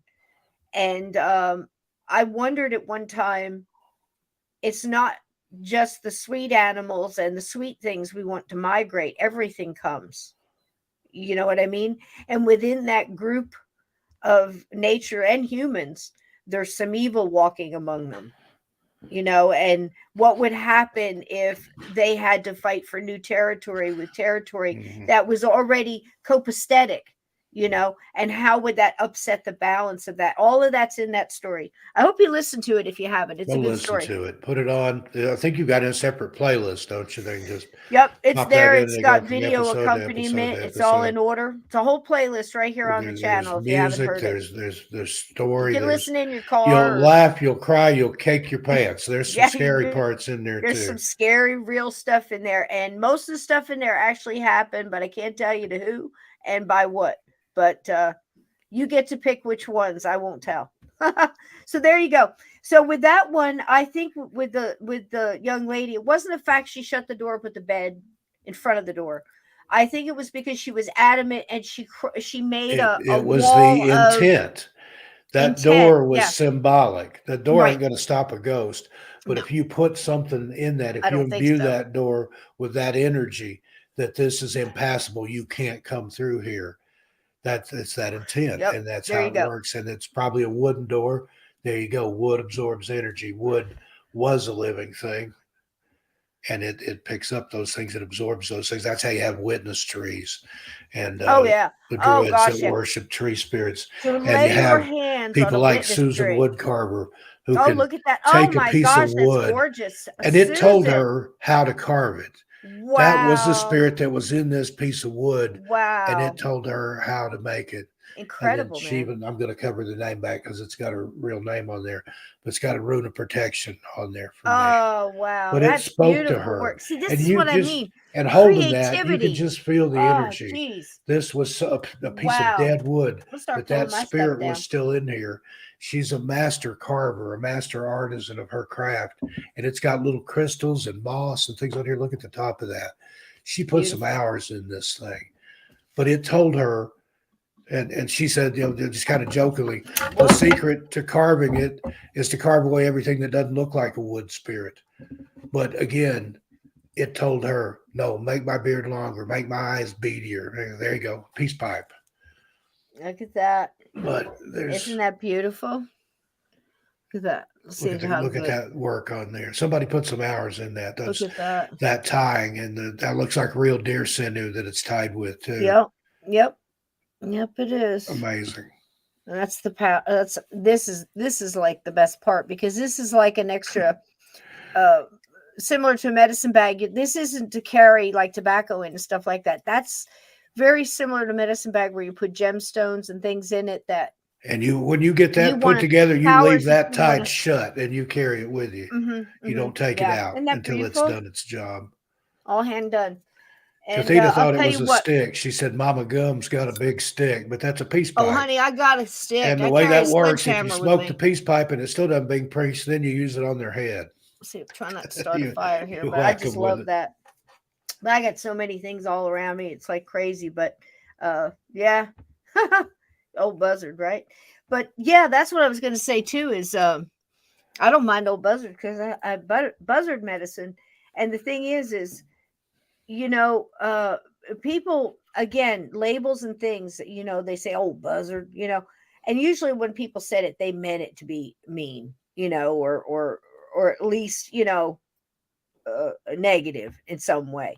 But that's what buzzards do. That's what corvid, that's what they do. They take negative and turn it to a positive because They, they eat all the trash and and all the something garbage. else. And honestly, so does maggots. And I've So, heard things that you know, people say you have buzzard luck, but mhm, buzzard has patience. You watch yeah. them; they know when something's going to die. They're already up there circling. Hmm. They're waiting. Yeah. They're I happened to biding their work the time. other day. I looked They're up. riding those drafts, and they get a little Something's lower and a dying. little lower and a little lower, and then Yep. they're there when it's feeding That's it. time. That's Buzzards it. are smart. That's like used to be in all the old cowboy movies, right, Steve? It's like, boy, when they saw Yeah, that I'd look circle up, in the boy, when he desert, they saw know them the guy. buzzards. Yeah. They know the guy with the broken leg was going to go, and you're like, oh my God, that's awful. And if the They buzzards left didn't him. get you, the quicksand would. By God, you They better left. look Oh out. God, that quicksand. Stop I'm it. You'll still scare scared. me. They Well, I have it got out this. here where I live. I want to go see some, but I ain't going to get too close. No, don't get too If close, you Steve. watch TV in the 60s and Take a 70s, buddy. Take a buddy quicksand was that you responsible for trust. more deaths than anybody. Daniel Yeah. Boone got in it. Yeah. His son Israel got Yeah. Mingo got in the quicksand one Yeah. time. They had to get him Frankenstein. out. Frankenstein. Didn't Frankenstein go through? They wound up in the ice somehow Yeah. with the Wolfman. Yeah. I don't know. They were into all kinds of stuff. They were just kind of throwing stuff at the They were wall just at that point, always but into everything. we Frankenstein, the watched it and Wolfman, loved every minute of it. every damn minute. So I found this cute little girl. She probably hate me for saying that, but there you go. I'm an old buzzard. So she's doing this little newscast in her local city, and I don't even know the city. It doesn't matter, but she's going to say it I'll say it wrong. Let her speak for herself.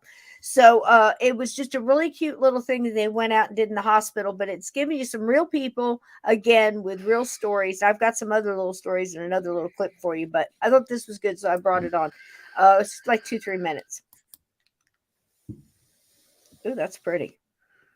That red and black is so effective, I That is think. just spooky. It is. It's And then the just white on it's top of it. effective. Boom. It's effective, I believe. If It's you just notice on simple. my thumbnails on 13, I use a lot of red and white. Same on my Among the Missing, my logo is red, white, and black. I'm all about some fonts. The light, the dark, and the blood. You know, I'm all about There's some power. font. There's power in the light, there's power in the dark, and there's power in the blood. Yep. There you go. I'm all about that. And I'm all about some old black and white film footage. I'm all about it. Yep, there it is again. Absolutely effective. That's what it says on the tin. Tacoma is There she rumored is. to be haunted. Little Megan. And here she inside goes. these walls lurks a Bless nurse her named heart. Mabel from the 1920s. And if you're lucky enough, you'll have a chance to meet her. She does a good job, Steve. I'm a believer now, I'll tell you that. I never was before. Julie Showers was working alone in the building 7 years ago, filling vending machines on the graveyard shift. All of a sudden I look over and there's someone standing there in a nurse's outfit and she's holding a candle and I said, "Hi, how are you?" And she just looks at me like that and turns away and I just said, "God, that was rude." And I waited about 5 seconds. I walked after her and gone.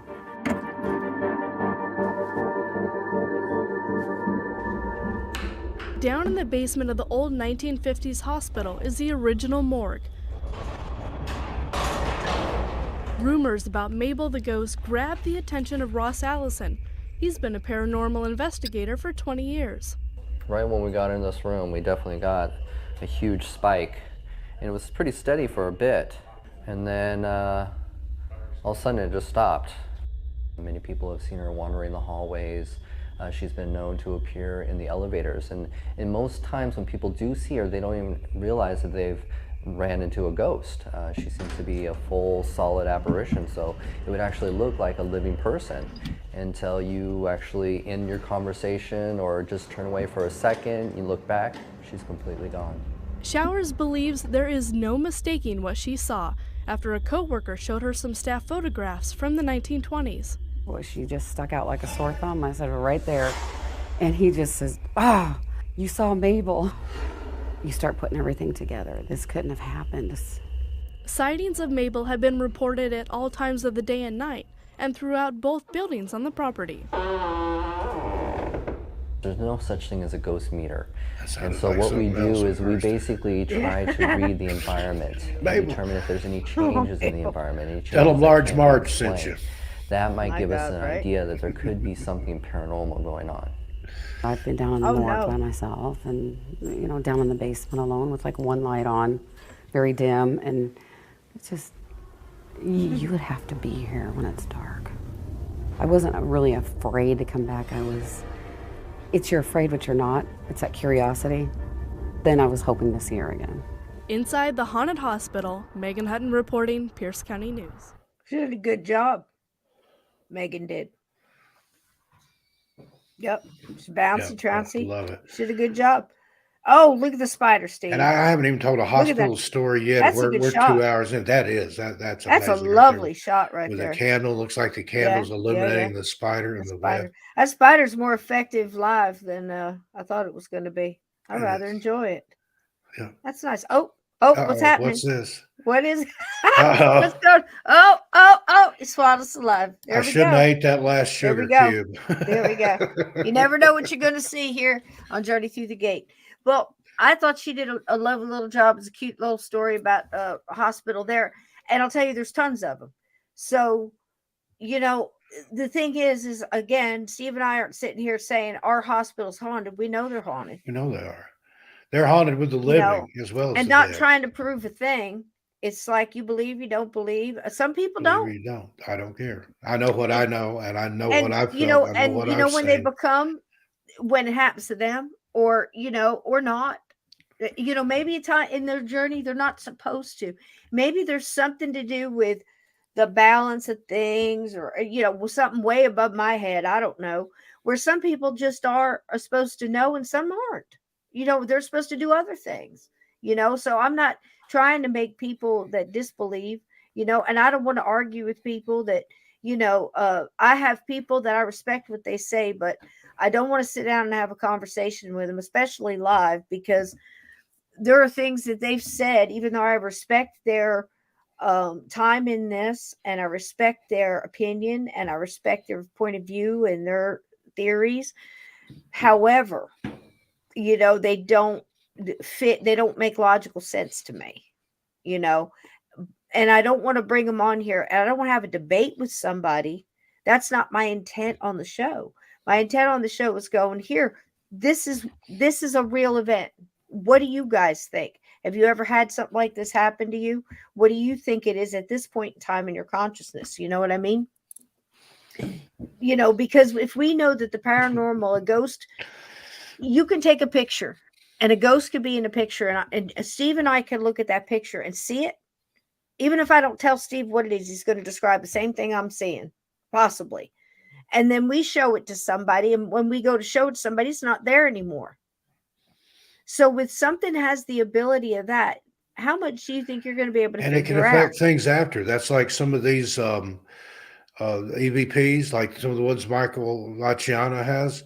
They get clearer over time, and it's not just you listening to I it, wonder if it's the energy. because there's people like playing them in videos, and you hear it when they play it, It's crazy. and then you hear it when they play it later. That voice has changed. It's So many gotten different, more yeah. distinctive. And Yeah. again, it's not just you listening to it, because if you Yeah. compare the It's, first time they played it on that tape, yeah. like a video of a playing a tape. I hope I'm describing it right Yeah, here. you are. And then at the end of, or maybe another video, same thing that they're playing, but you can hear it differently than the first time they re-recorded it live, or, or how you want to say it. Similar to KSPS, Jim and Dave and Mike Simpson and everybody over there. They have several battlefield EVPs. Your what you would expect. Some with horses. You definitely hear them running by you, running away from you. Snorts and breath. Even if you whinnies and neighs in the background, like in a battle, but just the horses, not the shooting and everything. And then separately, you can get the buglers off in a distance, which is one of the eeriest things I've ever seen. As a soldier, I can tell you. And hear the cannon fire and the And gunfire. it's one of the eeriest and things you've the ever heard. piper and the drums, or the flute Oh, player, God. whatever. And like I said, with the bugle, It's like that story you so told me about the guy that drums. got punched in the stomach for singing Yep. Dixie on the wrong side of the battlefield. Yep. And the drums, like sometimes you'll hear drums in the distance. We were sitting there having breakfast and they had heard a cannon. Hey, is there a reenactment going on? No what reenactment. reenactment? Yeah. All of this, it's just time after time after time after time. So you got to figure around the world, everything's got this. I think some ground probably more so, but that must have something to do with, it's on quartz, it's on Same the with the rock, trees. it's the land, it's those whatever. houses that hold those hauntings. They're Yeah. mostly why that probably one and going to not be the a other? wood-based structure or a stone foundation. Stone can hold energy too, especially if it's got quartz and certain minerals and things in there. It's just it's incredible. And even looking at a story like we just saw with the young lady, and 3 a.m. in the morning, everybody says 3 a.m. Well, it's not the same time all around the world. No, it isn't. And what about daylight savings time? I don't know. What about, is it something that's been implanted in our heads since? Well, it's it like when I was growing up, my mom and my grandmother insisted that midnight was the witching hour. In fact, there was a DC comic book that used to come out of horror stories, and it said across the top, it's midnight, the witching hour. The witching hour is the name of the series. But other people will tell you it's between 2 and 3 a.m. It's a good Again, point. I think it's whenever you want it to be, whenever you want to get witched. And I think it changes with the energy and the narrative too. And it might start at midnight and go to 3 a.m. Power. Yeah. We give it power, our consciousness, because look, I knew my clock was 20 minutes fast. I keep it 20 minutes fast. If you change it now, see, I try to trick myself, but I know it's 20 minutes fast. That. I know that way. Now, if I left on time, I was 20 minutes early. That was a good thing. Yeah, but I know it, so I cheat myself anyway. Yeah, but if I change it, I still got 20 minutes, that clock. If I change it, I'm screwed because I'll still think it's 20 minutes fast. It's 20 minutes fast, and then it'll be 20 minutes late. And then I'll be late. See, so I just leave my clock alone. So I'm waking up at that time, and I said that to be, I guess, to be funny. I don't know. I was asleep. I rolled over and went back to sleep. I did what everybody says they do in this. I I've went done back to that. sleep. I've turned You the know, alarm off. and I just said, Like "Hey, Midnight Society and her cookies. She but knew do they were we out there. do She it? turned her alarm off Yeah, and lost a cookie. That's what happens. yeah. I mean, yeah. There you go. So, is it something we do with our minds and our, because like Steve said, the time has changed, and what does it matter the time? Is it something that if something's trying to scare us, using that like the 666 on, because they know what's going to cause fear, or is it us doing it and waking ourselves up? Like people can wake Mhm. themselves up. We've all known somebody that doesn't use an alarm clock and just wakes up at the right time every freaking morning. That happens so many times. I'll set an alarm and I'll wake up before the alarm. So It's is it like an my inner body clock knows. thing? I think it is. You have a It could time. You be. have These are all a good questions. biological clock, if you will. They're all good questions. So again, in hospitals, like Lynn, with all her decades of experience in the hospital, in healthcare, and especially in end of life care, she's seen so much from both sides, really, literally. And with so many people, and Steve and I have both had our experiences in them. Oh my God. Steve, And you've seen the dark. my daughter's mother was an ER nurse. She was a Yeah. surgery nurse. She did a lot of things, psychiatric nursing. She would tell stories that The seeing dark people walk stuff through that walls. pulls. Yeah. St. Mary's Yeah. Hospital in Knoxville, they would see a nun, like from the habits they Yep. wore around the Yep. turn of the last century, go down a hallway, maybe go into a wall where there wasn't even a door anymore.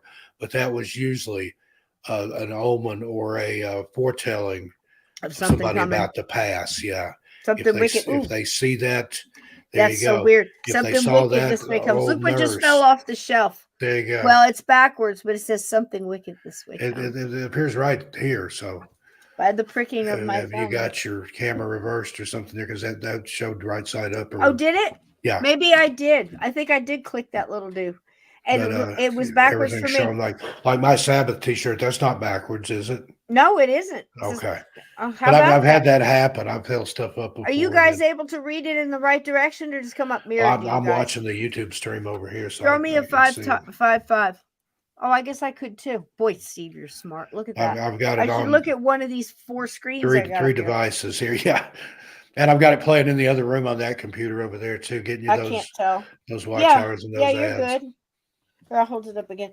There's such a delay here, guys. I know you guys think we step over each other. So I'm gonna hold it up one more time. This is just for me, so I can see it. Take a minute. There's about a 30-second delay there. It seems so long though. So, okay, here I go.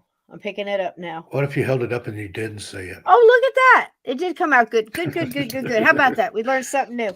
I did click that button. All right. See? We strive so hard to make it just right for you guys. This is it's a learning So- process for us. So that's what I got folks. from that, because at this point, like again, that was kind of what I was trying to say, is after 50 years, I'm looking at these, don't get sick of another ghost story, but I look at it and there's stuff that I dig into, like why the bed against the wall. It made her feel better. She changed her energy. She changed it more of on the defensive, and was like put up her little wall and her intent. We get all that. Why a door would stop a ghost, I don't know.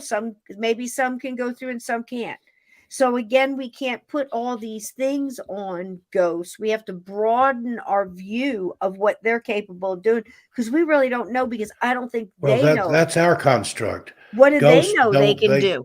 Yeah, they don't. Our rules don't apply to them. We try to build this little ghost box to put them in, but one size doesn't fit Try to all. make it physical and Try to make physical. it to fit our understanding. Yeah. It don't work that way. Yeah, You and then have to open yourself up to their understanding of what they are, how they operate, who they And are, what who they they were, what they're know on the they way can to do. being. Yeah. What they've learned they can do. Like, look at, like my little friend at the bar. He learned all kinds of tricks. He could jump into somebody and play pool and pick out a song in the jukebox. Have a drink. Have a drink. Have a shot of tequila, no salt is what he wanted. Went over there, played a little pool and whatever. Sometimes he stayed a little bit, not too long. Some longer than others. And it always was these people who were sad or worried about something or had a bad day or like drained in some way emotionally, As a you know. businessman on a sales trip or Yeah. had to Or go to a addiction. meeting or convention or somebody with drug and alcohol Yeah, problems, an that alcohol. lowers your Boom, right in. defenses. Right in. That's like the Greek word for Yep. witchcraft and drug Yep. pharmakia. That's That's all in that look book that right up. there.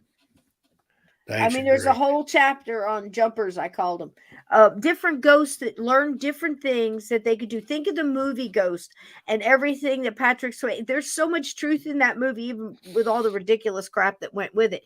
There's a little bit of truth in it to where you got to think each ghost was doing something different and able to do different things. And And another one, don't yeah, mean to interrupt or talk over no, you, but go it's ahead. here on this channel, Abbott and Costello, The Time of Their Lives.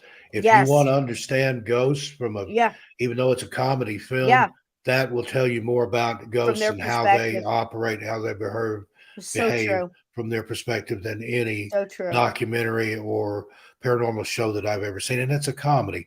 But again, that's the reason for that. How that somebody wrote that movie, somebody greenlit that movie. It got produced And and knew what they filmed were and made, doing. and it went out there, and it serves a purpose. Right. It can entertain you, it can make you laugh, but it can educate you too. That just goes to show Absolutely. you that you can Yep. learn from anything if you have an open mind. Yep. And Roadhouse was a damn good one too. There's some lessons Yep, in that yep. too. Here's your life lesson from Roadhouse. Be nice till nice no longer works. Yep. Then it's That's fists and feet, baby. and Cisco seconds that emotion. Because that's I what I was third. trying to tell you about the day. There's some days where I know it's going to be harder. I'm sorry. There was going to be days it's going to be harder than others where I'm just like, I'm gray man. I'm just like, I'm in, I'm out. I don't want to convert because you're going to say something, and I'm going to be like, and I'm going to have to go through that. Does this need to be said? Does this need to be said right now? It's going to be worth it because people are batshit crazy. They are. I see And getting crazier by the day. I tell see you. people coming into the shop all day long, and I'm like, you don't want to talk to me. You're just right over there because they have all the answers. I'm just here. I'm a laborer. I'm just making beautiful things. I'm taking beautiful things and putting them together and making a bigger beautiful thing and sending it out the door. That's all I do all day, And some of these people that come in, and I'm like, good thing I didn't answer the phone. Well, did anybody see that thing I posted on Facebook where somebody texted me the wrong thing? I did. Now, there was another part of that I haven't posted yet. You might not want But to. no, I'm gonna show it here just to prove that I'm not a total butthole all the time. Let me find it. Not here. all the time. Not all the time. I have my moments though. Trust me. Oh, it's such a good movie. The Time of Their Lives, Abbott and Costello. And I did the whole thing. And for those of you who didn't see it, I'll read it here. I got a text from a New Jersey number, didn't know It wasn't who me. it was, and never had a It message wasn't from me. them before. It said, "Thank you for the steak suggestion. The taste is really amazing. Did you not go out to play today? The weather is really nice today. I was going to ask you for a manicure, but I can't get through to your number." Well, you're dialing the wrong one anyway. I'll give her So a my manicure. response to this text was, "Oh my God, you didn't really take that steak suggestion seriously, did you? I wouldn't feed that to my dog." I went out to play, but the neighbors called the cops because I was wearing my underwear on the outside and had a towel pinned around my neck like a cape. And I'm unable to give manicures currently. I severed both my hands in a mechanical rice picker accident recently, and I'm still getting used to these hooks. You're so bad. Soon, though, God bless. God bless. And I never Keep got trying, a response, Steve. but I did later. I sent an addendum to that, and I said, "Actually, you have the wrong number. I hope I put a smile on your face. Have a wonderful evening." So there you go. You should have said, "I hope I put a smile on your face." I'm smiling them from both ends. But that's what I do when I get. I'll mess with people, and I've befriended an old lady one time. She was texting me and asking me how the grandkids were and this, that, and the other. And I was sending her answers. "Oh, they're doing good. They had a play at school, and little Timmy got, won a blue ribbon." And then finally I was like, "I'm sorry. I've just been winding you up. I wouldn't do that. Got the wrong number." Because nowadays. And she kept messaging me. She said, "Well, Well, thank you. She said, you did make me laugh. She said, I wondered about some of those answers. She's like, I didn't know who little Timmy was. But you have to Steve, be this could careful. be some bald woman in a moo chain smoking Pall Mall cigarettes, eating Cheetos all day, talking to, her house slippers and stuff, And she But might think that you sometimes just proposed to you her. can make friends in the most unlikely places. Well, you go for it, my friend. But I'm also, So check this out real quick. I want to show you this. This is so cute. I messaged Steve real quick about it this week, and I'm trying to learn animation. I wanted to take Little Crispy and have him fly around, and have the boys look at him and kind of follow him with their faces. Those how'd that turn out for you? We tickety talked talks about that that, and the I gave you kids do my today. recommendations. Did you Yeah. get it to work?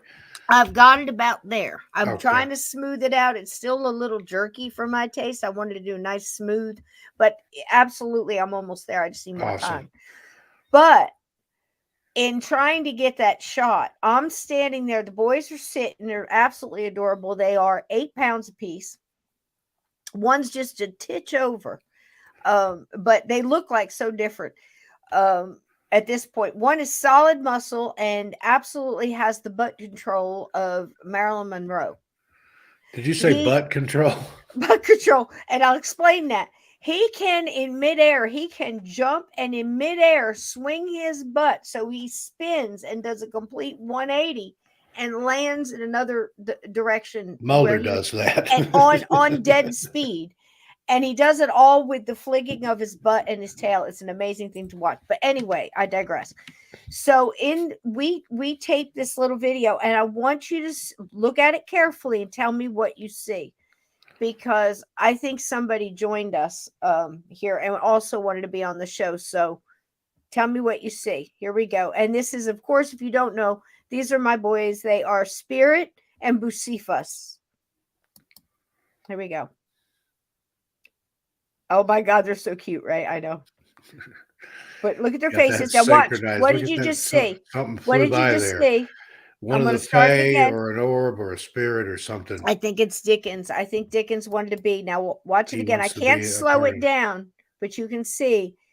And it's not dust, and I'll tell you why. We're not moving Now you can, if you go back and watch the replay, you can change the playback speed of the video. I think you can get it down to like slow it down 25% or something. You can slow it way down. I hadn't had time to mess with it much. This is just a recording right off my phone. Do you guys see it? I can show you how to do that in Movavi if you want me to.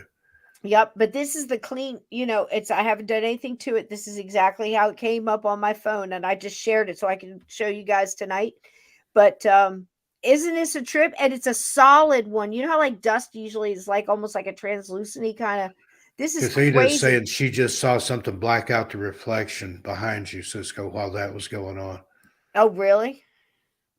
And my active ghosts here have been pretty quiet for the last couple of shows, but we gave them the attention. That was what they wanted, and they've calmed down for now. Isn't that trippy? Cathedra, I'm going to go back and watch that after the show. I want to see it. Yeah, you can see it. So they're watching it. I know, isn't that something? How about that? Your left, my right. My left, your right. What are you talking about? She saw what? Your left. A reflection? My right. So stage left. Your left hand, she saw something on that side. That's the way I take it. It's not cold. And you don't have any kind of green screen or backdrop or anything turned on. Behave, one of the two. Be gone or behave. My babies are down there asleep and they don't see nothing. Behave or be gone. I used to hear that when I was a kid. Behave or be gone. You cannot be outside. here. Now you don't have any kind of fake background or anything, do you? That's all. No. It's behind just you there. Yeah, I see stuff. I see your feathers moving around. And dream catchers. No, that's it. And a pile of skulls. Those are the skulls of your enemies right there behind you. That stack. I keep them right here with me to keep an eye on. I will eat cereal out of the skull of my enemy. Watch and see. You don't think it was me? I don't know what you mean, sweetie. She didn't think it was something you were doing, but something was blotting out stuff behind you. Something black was behind you. Behind me. Well, like I said, be gone or behave. And watch it. I want to see. Be gone or behave. All right, so here we go. I got one more, and I forget what this. Oh, this is a lady that was in a hospital, and she has a unique experience. Now, I picked this one because I wanted to know how many women have been in the hospitals or whatever. You know, it's a little different when you're having a baby and they take the baby away and you've got that.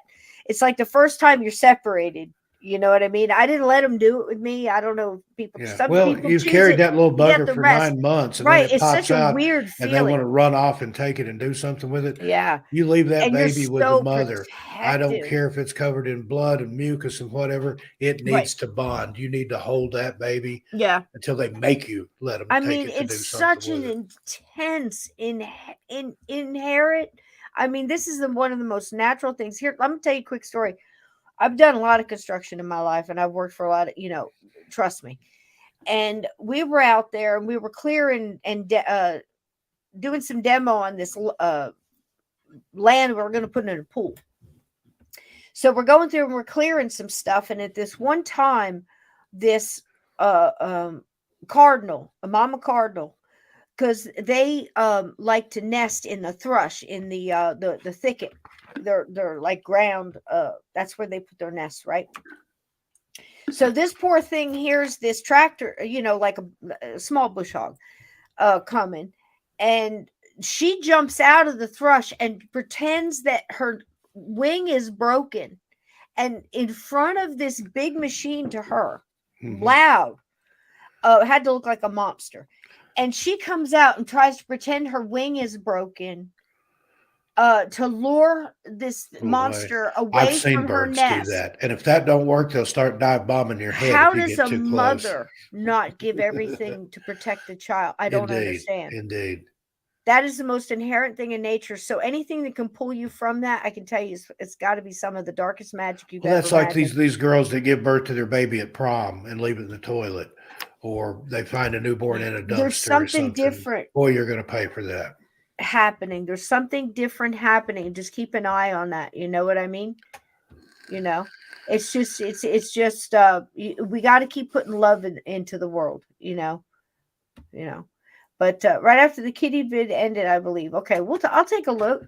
I don't know what, I don't feel anything. Boys don't feel anything. Everything's chill. Like I said, behave or be gone. Period. No BS. If you don't want none, don't start make me none. like the sage. Don't make me. Yeah, exactly. Don't make me like the sage and multiple others. So here we go. This one, like I said, it's got a little bit of that for me in it because it's that whole mom bond with the child and what's going on in this strange hospital. It's just it's a great story. Here we go. I'm going to step away, but I'll be All right, listening.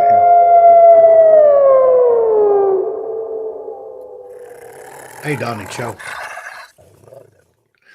Master Cho is in the house. I went into hospital to have my child, and it was pretty fast, and I had him by round about noon. So I was to spend that night on the ward, and it was quiet. I had no particular feeling towards it. I was just kind of pleased to be alone so that I could rest. Until the night came and I started trying to go to sleep. I felt a little uneasy, as if I wasn't alone. And I just felt as I was going to sleep that there was some kind of movement around the bed. And I most definitely felt that it was not there for me.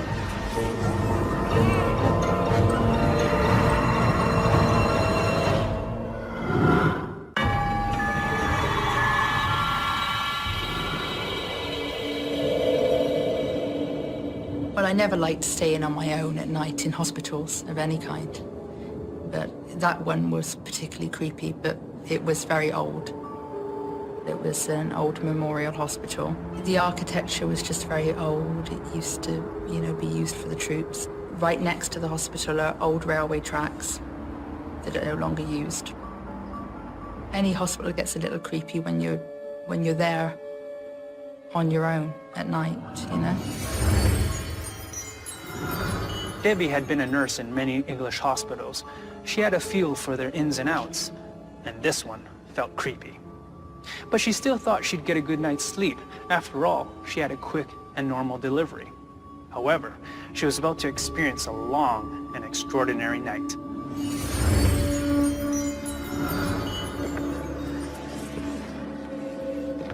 I was trying to go to sleep, and I became very aware that something was around me.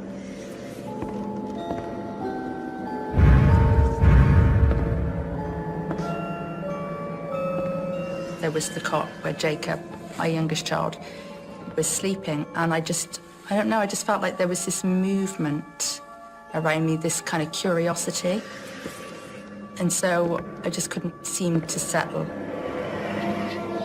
I didn't hear anything at that point. It was just a feeling, and I most definitely felt that it was not there for me. I most definitely felt that there was interest in the baby.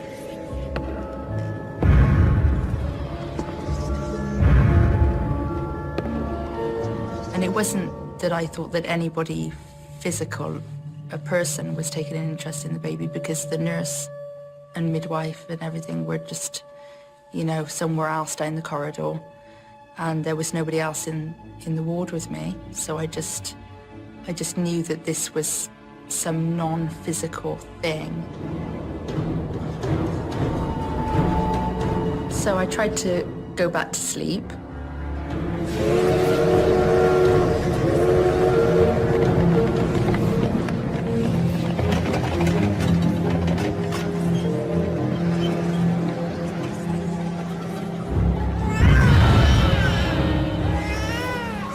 And then I had these voices. I don't know what they were saying, if they were saying anything. It just sounded like voices to me, but they were incoherent.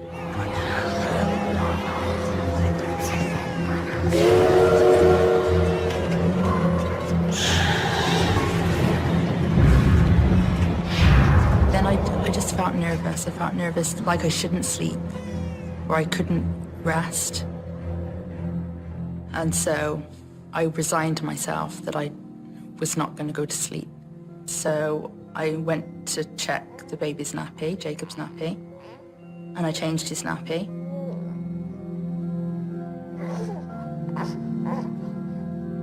And then I walked across the ward to the other end of the ward where I washed my hands.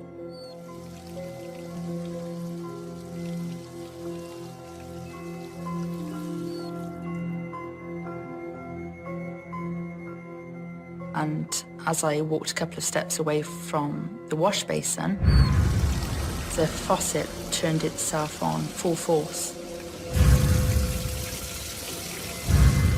And so I was a little freaked out, went back, turned it off.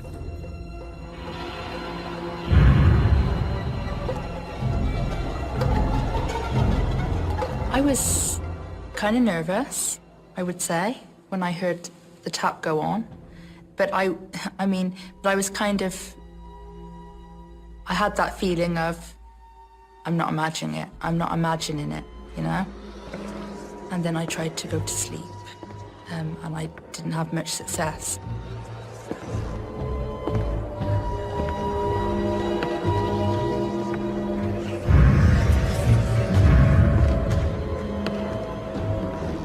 And I saw this young man.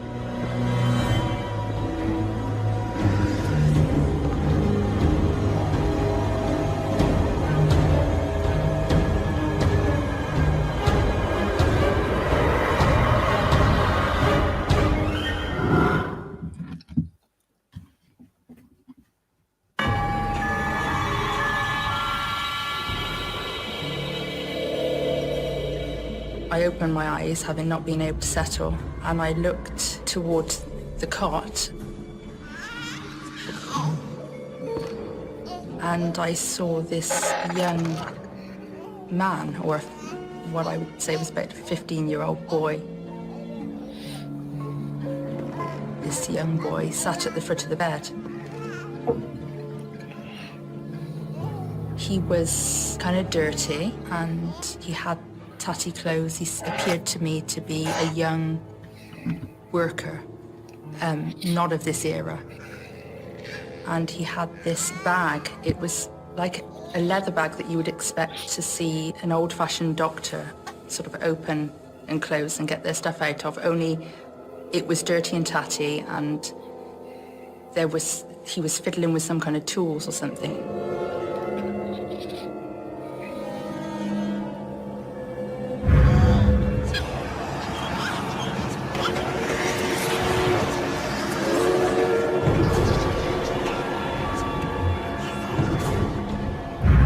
I don't know if I'd be able to sit there and watch some ghost kid, take out a wrench, you know what I'm saying, next to my baby, and just be like, oh, look, he's got a bag. What's he going to do with that wrench? Tatty and, kind of worn out, and isn't that something? Look at what's he going to do with that thing? I mean, I'd be halfway home by now, I'm just saying. Because there's that thing, that mom protection thing. How is she sitting there? Right, Aunt Edna? How is she sitting there going, oh, what's he doing? Because I'm not one of those people. I'm not one of those people that the kid in the bathroom stall and the guy comes in with that, what's that scream mask? With like the Grim Reaper. And he just keeps walking towards her. And she's saying, oh, Tommy, stop. This is just getting old. Stop with this. It's not funny. Out. And, it's, you're too old to be playing these games and leave me alone or I'm not going to talk to you anymore or something like that. And before you know it, she's screaming, bleeding on the floor, because it's not Tommy. I'm going to knock you out. Just know, Tommy, if you're out there, understand. I swear, true story. This actually happened. This is why I don't do this anymore. And so long ago. This is so funny. My friends my drunk friends, they talk me going to the boardwalk. This happened in Asbury, New Jersey. And need I say more? And we're down there. We're all teenagers, all, punk and hard rock, okay? Mixed, and just dressed, we look just like it. So, just black t-shirts, some rock and roll band on the front of it, leather, chains, boots, purple mohawk. But yeah, I did it one time. I had a black and white checkered one. It was very cool. So anyhow, I turned my light off. We go in. My drunk friends talked me into going to the haunted house on the boardwalk, put on by the college, whatever. It's lovely. And I'm like, I don't want to go in there. Something bad's going to happen. No. Oh, come on. Before you know it, I'm in this group of screaming chicks and a couple of guys. I don't even remember who anymore because you just remember who was around you at the time. There's about 10 of us, maybe. And I'm in the group and somehow they talk me into going into this lame shit. So I go and I'm in the middle. And I got somebody behind me, and it's one of the girls I'm in high school with, and she's like, got the back of my jacket, and she's just, screaming the whole time, giggling and trying to get attention from one of these guys. It's one of those things. And I'm probably got 2 or 3 beers in me. Okay, in my defense. So we go in, and I always wore my watch, a beautiful gold watch. Nothing spectacular, but it was beautiful to me. And I wore it on my right hand, and I'm right-handed. I was just different, So you think about it, never mind. So anyway, that's where it was. And I go in there, and it's one of those where it gets real tight, and the halls get real tight, the hallways, and the things grabbing at your feet and stuff. And I'm like, oh, geez, man, I freaking hate this stuff, And I'm walking through, it's like, how did you talk me into being in here? This is not a good idea. I was just going through, just go faster. So we start going by these things, or there's these breaks, and there's like these guys or whatever, people and statues and things up against the wall. It's really well done. And this is before all that, silicone shit and all that made it a whole lot easier. This is people carving this stuff out of old-fashioned styrofoam and stuff. Really good stuff. And plaster of Paris. Is that what they used back in the day? and all the gauze and shit. So anyway, I go walking by and there's this Frankenstein. You remember this story? See, there's this Frankenstein standing there, big old dude, right? And I got a feeling this is a real dude. This is a real guy, And I'm watching, and the line's going, and he's not doing anything. He's not doing anything. He's not doing. I'm like, okay. We're gonna make it through. Nope. He waiting for you. He was waiting for you. He picks me. Big mistake. He grabs hold of me and puts that face in front of me, man, and I just went complete red. Just absolute. My Scottish and Cherokee came out of every orifice I had, man, and I just went at this guy and I started wailing on his face. It's a good day to whoop somebody's ass. I got to jump up that he's trying to pull away, and I hit him, and I got him really good with the first one. I knocked one of his bolts clean off. It's so true. This freaking happened, and he's trying to block. You know what I mean? So the mama said, "Knock you out." I'm gonna out knock of you out. his mouth. Well, makeup. He's partial makeup, partial prosthetic stuff. Good college stuff from back in the day. And he's blocking his stuff, and I'm beating the living hell out of this guy. And I'm just bailing, and nobody can help You me. like jumping up and hitting him. I was. When he stood up, I jumped up, boy. When he buckled down, I got down on him and got a few in real quick. I mean, his bolt was just hanging off like cool, this. Jay. You got and he's trying to, and part of his forehead was starting to peel off. But anyway, the best part about this is nobody can come and help him from behind because he's blocking him from trying to block me. If that's how tight we are in this hallway. And nobody can do. The one person that's behind me's got no chance of pulling me off. Done beat the forehead off of no chance. So out of this guy's mouth, from behind the mask, comes this muffled voice, and he sounds like Curly from the Three Stooges. And he says, "Lady, oh my God, lady, stop. Ow, lady, that hurts." And you said, "Hang on, buddy, I'm going to get you out of that monster." He got about 2 lines of that out. And the last 3 or 4 hits he got was just because I had momentum built up. Because I had already stopped at that point. I hit all brakes, so I heard that, and I just started busting out laughing.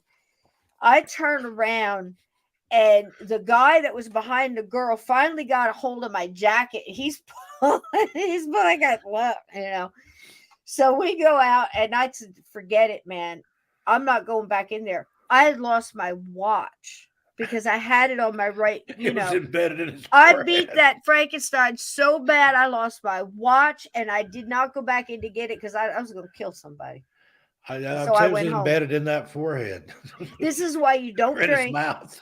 You don't go to lady, boardwalk. stop. Lady, stop. I don't know who was in that thing. I never went back and found out. They got me out of there before I went to jail that night. But I mean, it was just. I can hear him. He probably still tells that to this day. There was a lady that beat the piss out of me when I was dressed as Frankenstein. Frankenstein lost his pride, and I lost a good watch. Lessons were learned that night. Now I wear my watch on this hand. And I never wore it on my right hand again. Swear to God. He passed the watch later the next week. Yep.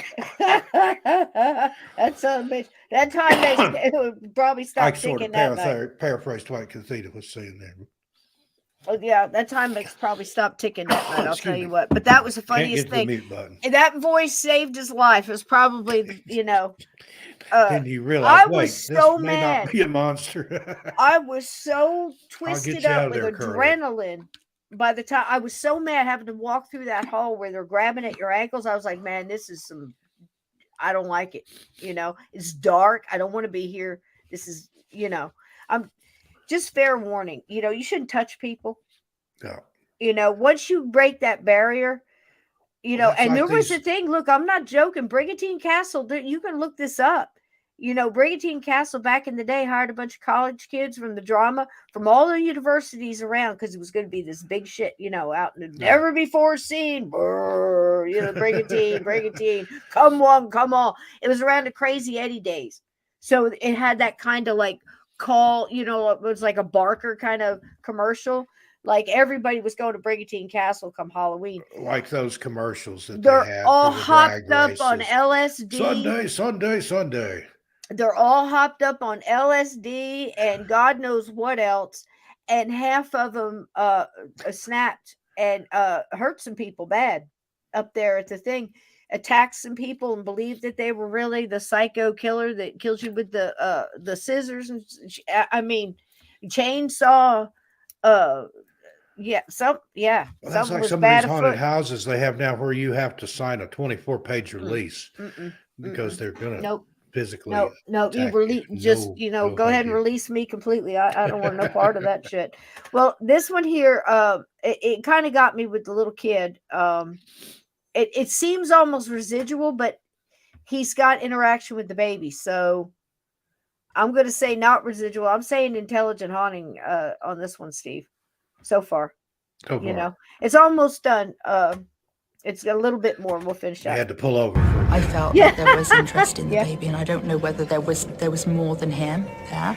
Perhaps there were, other spirits around too that were interested in the baby for some reason.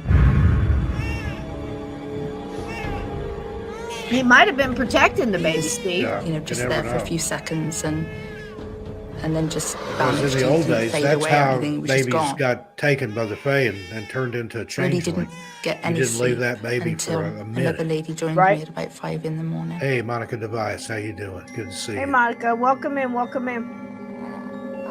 Oh, it's cute, babe. Hit that like button, It is an old everybody. hospital, and if you looked out Hit of the the thumbs window up like on it the owes ward, you money. right next to the hospital are old, unused By railway them train tracks, Steve. I'm telling you something.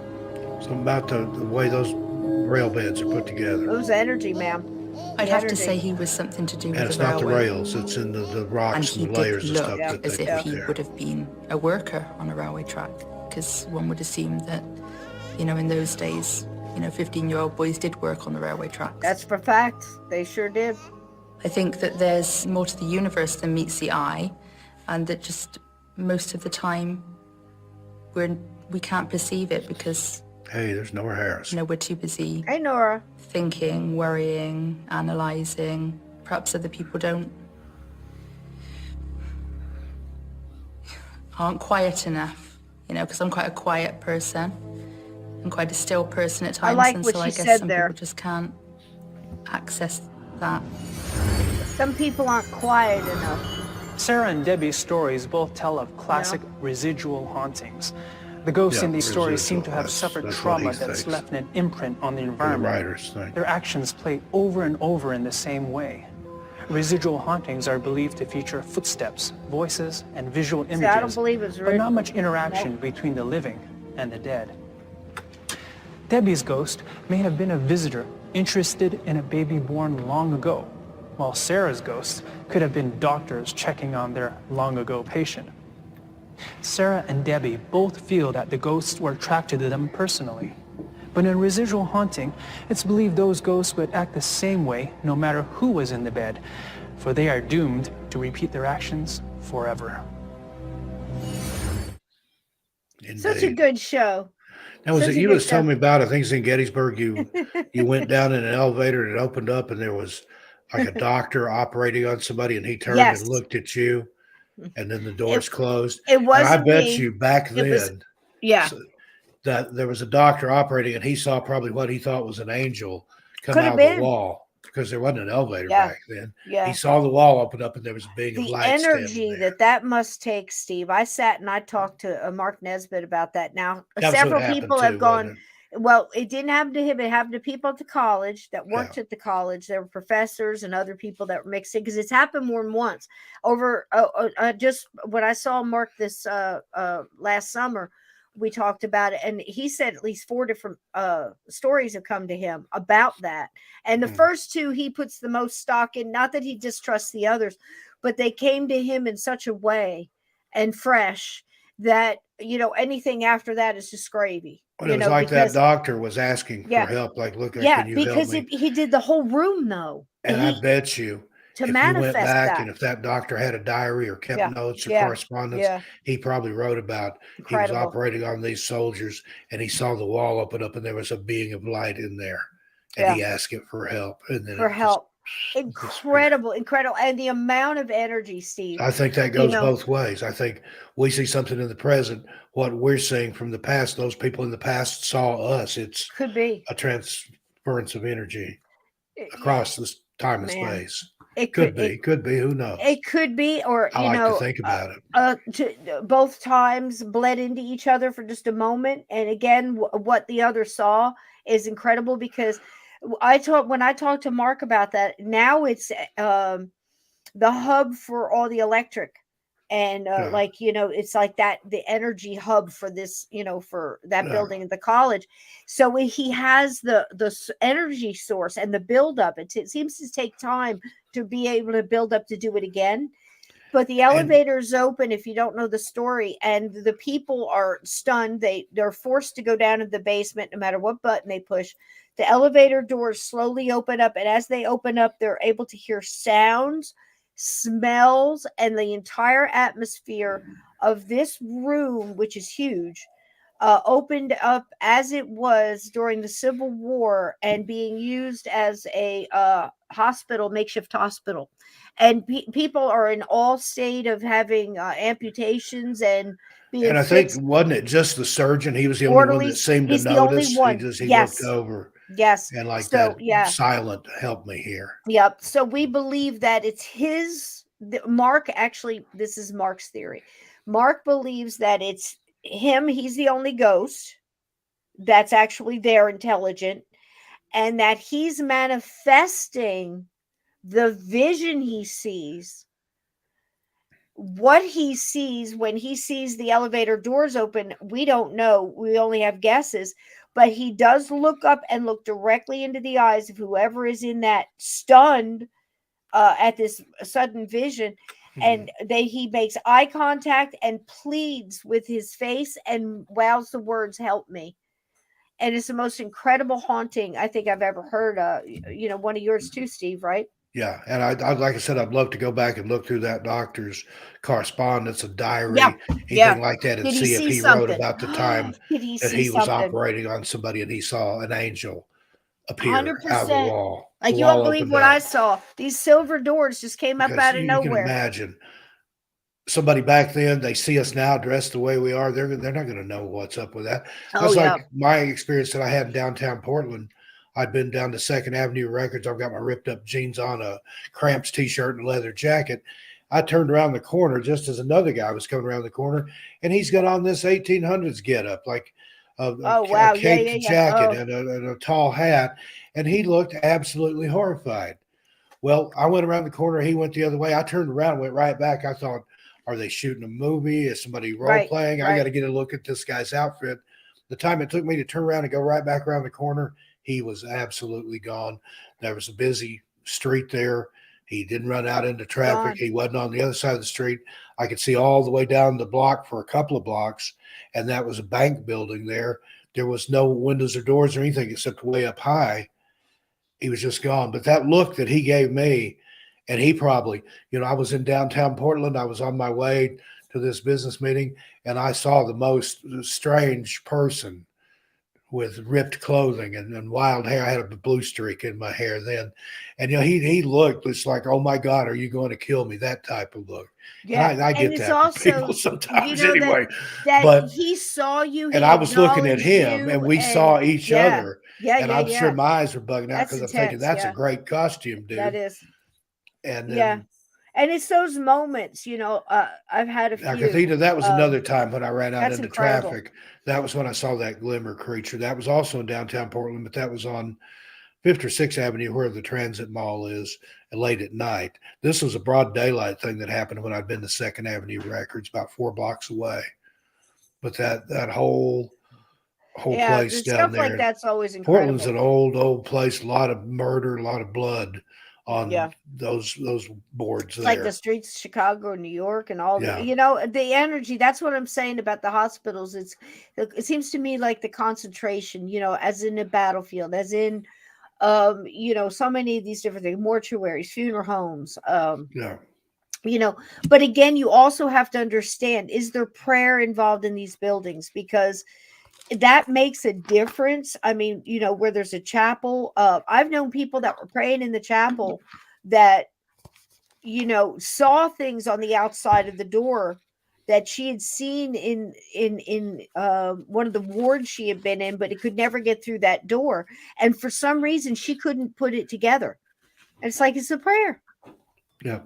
That's a So I barrier. wanted to That's a share this strong real barrier. quick. This is our artist of this weekend. This is DJ Williams, and this is his website. It's fabulous composer. Please go to the DJ Williams music.com. And so many things on YouTube Audio Library. It's been an absolute joy to work with this music. And again, there is a creator studio in YouTube that you can play stuff and get away on YouTube. And so a lot of these composers offer their stuff for free. Kevin MacLeod, Asher Falero, so Mew. many, Akash Gandhi, Yeah. yes, Mew, so many different people. So please, if you're a creator, go in there and try to get, the music, give them the notification, the notoriety that they need, and help share out their work. These things are beautiful pieces. Some of the music that we listen to on the Just show in the if you intro, have a incredible. YouTube account, you have a channel, whether you realize it or not. Right, You can go into YouTube Studio. You can listen to that music, right, and it right. doesn't cost you. Now, there's some of it you have Not to a bit. license it, but you And can if you listen to do, it for if you're a free. creator and you make videos and you're looking for a lovely video, There's I some mean, good you stuff put in in there, there. you pick the mood, the genre. You want, ambient, you want hip hop, you want the You can put in classical. the mood, you can put in the style. You can Yeah, really there's a lot of yeah. filters in And there. You can going fool through around there with to it and get find some that stuff. stuff, You find some it's, yeah, surprises. yeah, you find some I've surprises. discovered some people that like Yeah, I would have never heard of that I absolutely absolutely. adore. Absolutely. And here's something that you guys may not have heard of. And I think Steve has. I think I've discussed this with Steve. But one of the things that I found is, on this trip, to make you guys videos that are entertaining as well as supernatural, paranormal, as far as keeping your lights on and dancing and laughing and good music and the whole shebang. I found some things, and some of the gifts you saw in the DJ Williams song that I did. Uh, I did it in the intro. It was the one where everybody was dancing. In that, there's gifts from a wonderful movie called American Pop. And if you have never seen American Pop, here it is right here. It is a fabulous trip of I hope you guys can see that. I wish I could get a better I'd picture. forgotten about that. Ralph Bakshi also did Fritz the Oops, Cat oops. and Heavy Metal, and some of those I think he was involved with. But I'd forgotten all about American Pop. It is Yes. wonderful. Absolutely I'm going to wonderful go movie. watch that. I can't get any pictures on here, but anyway, this one right there is absolutely a trip. American Pop, it goes from like the beginning of music, and it's all hand done. It's one of those wonderful movies from stem to stern that somebody drew, and before all the added CGI and everything. I forget what year it came out, but 81 says there yeah, on the screen. can you see it? Fantastic. Yeah. Oh yeah, it does right there. Fantastic. So it's an amazing trip. It goes through, it touches on everything from where they used to sing in the old saloons and hand out the lyric sheets and pay the young immigrant boys to go in there and try to get the bar singing and drinking. Yeah. And And in the from, theaters, they used to show yeah. sing-alongs on the screen. Oh, They had yeah. put the Oh, yeah. lyrics up on the screen, the whole theater singing Oh, along. yeah. So if you can find this movie, it's difficult to find. I wish I could give you a link, but all I can do is tell you about it. Go out there, find it if you can. Please share it with the chat. It tells you where you can watch it. They're on that page you've got up there. Right. Let's see, it's on Microsoft, Amazon, Fubo TV, Vudu, Google Play, and Tubi. It's free on Tubi, so go Is watch it it free on on Tubi? Tubi Oh, okay, TV. there. I'm going to Cool, watch it cool, cool. tonight while I have dinner. How cool, Tubi. All right, Tubi, here I'd we go. forgotten. That was one of those things when cool. I'm glad you didn't see 1981 that. was the year I graduated high school. We would go to those midnight movies. That was the kind of stuff they That played. came out like not too long after like Lord of the Rings, like you said, in The Hobbit, The and animated Lord of the Rings, heavy metal. and all that. It was That scene with the fabulously done. Black Sabbath mob Fabulous. rules, that is one Yep. of the best animated Touches on scenes every ever. kind of music, from the women singing in the fields to, to their families, and, the Roman, the Romania, and just everything all And twisted in if I'm and not connected mistaken, he to was also follow a involved with bloodline. Fritz the Cat. If you've ever seen that, it was an adult cartoon that was popular back in the day. I'll say Oh, that. yeah, I do remember some Remember about Fritz that. the Yeah, Cat? yeah, yeah. I do. That was Yeah. nasty, But but it was that's a great animated movie. Go cats. watch it. Yeah, American Pop. I mean, and like I said, it was a surprise coming up and looking through the gifts. And I'd sometimes I forgotten. just, Oh, it's funny. man, Sometimes this something cut that it you again. loved and enjoyed, it just kind of gets buried I back don't in know there, why this and does boom, that. there it Let me is. see if the next one comes out. See, I don't know. Is that picture's covering the words, and I don't know why it does it. This one isn't. I could read There this we one. go. So I grabbed a couple of quick hospital ghost stories to finish this all out, and I'm going to read the small ones, and maybe Steve can, if he can see some of the ones that I've got up here that are bigger, Yeah. maybe he can join in. But this one says, a little girl You omen. go full screen over I've here. worked in a small family-run nursing home for 6 years as a nurse aide.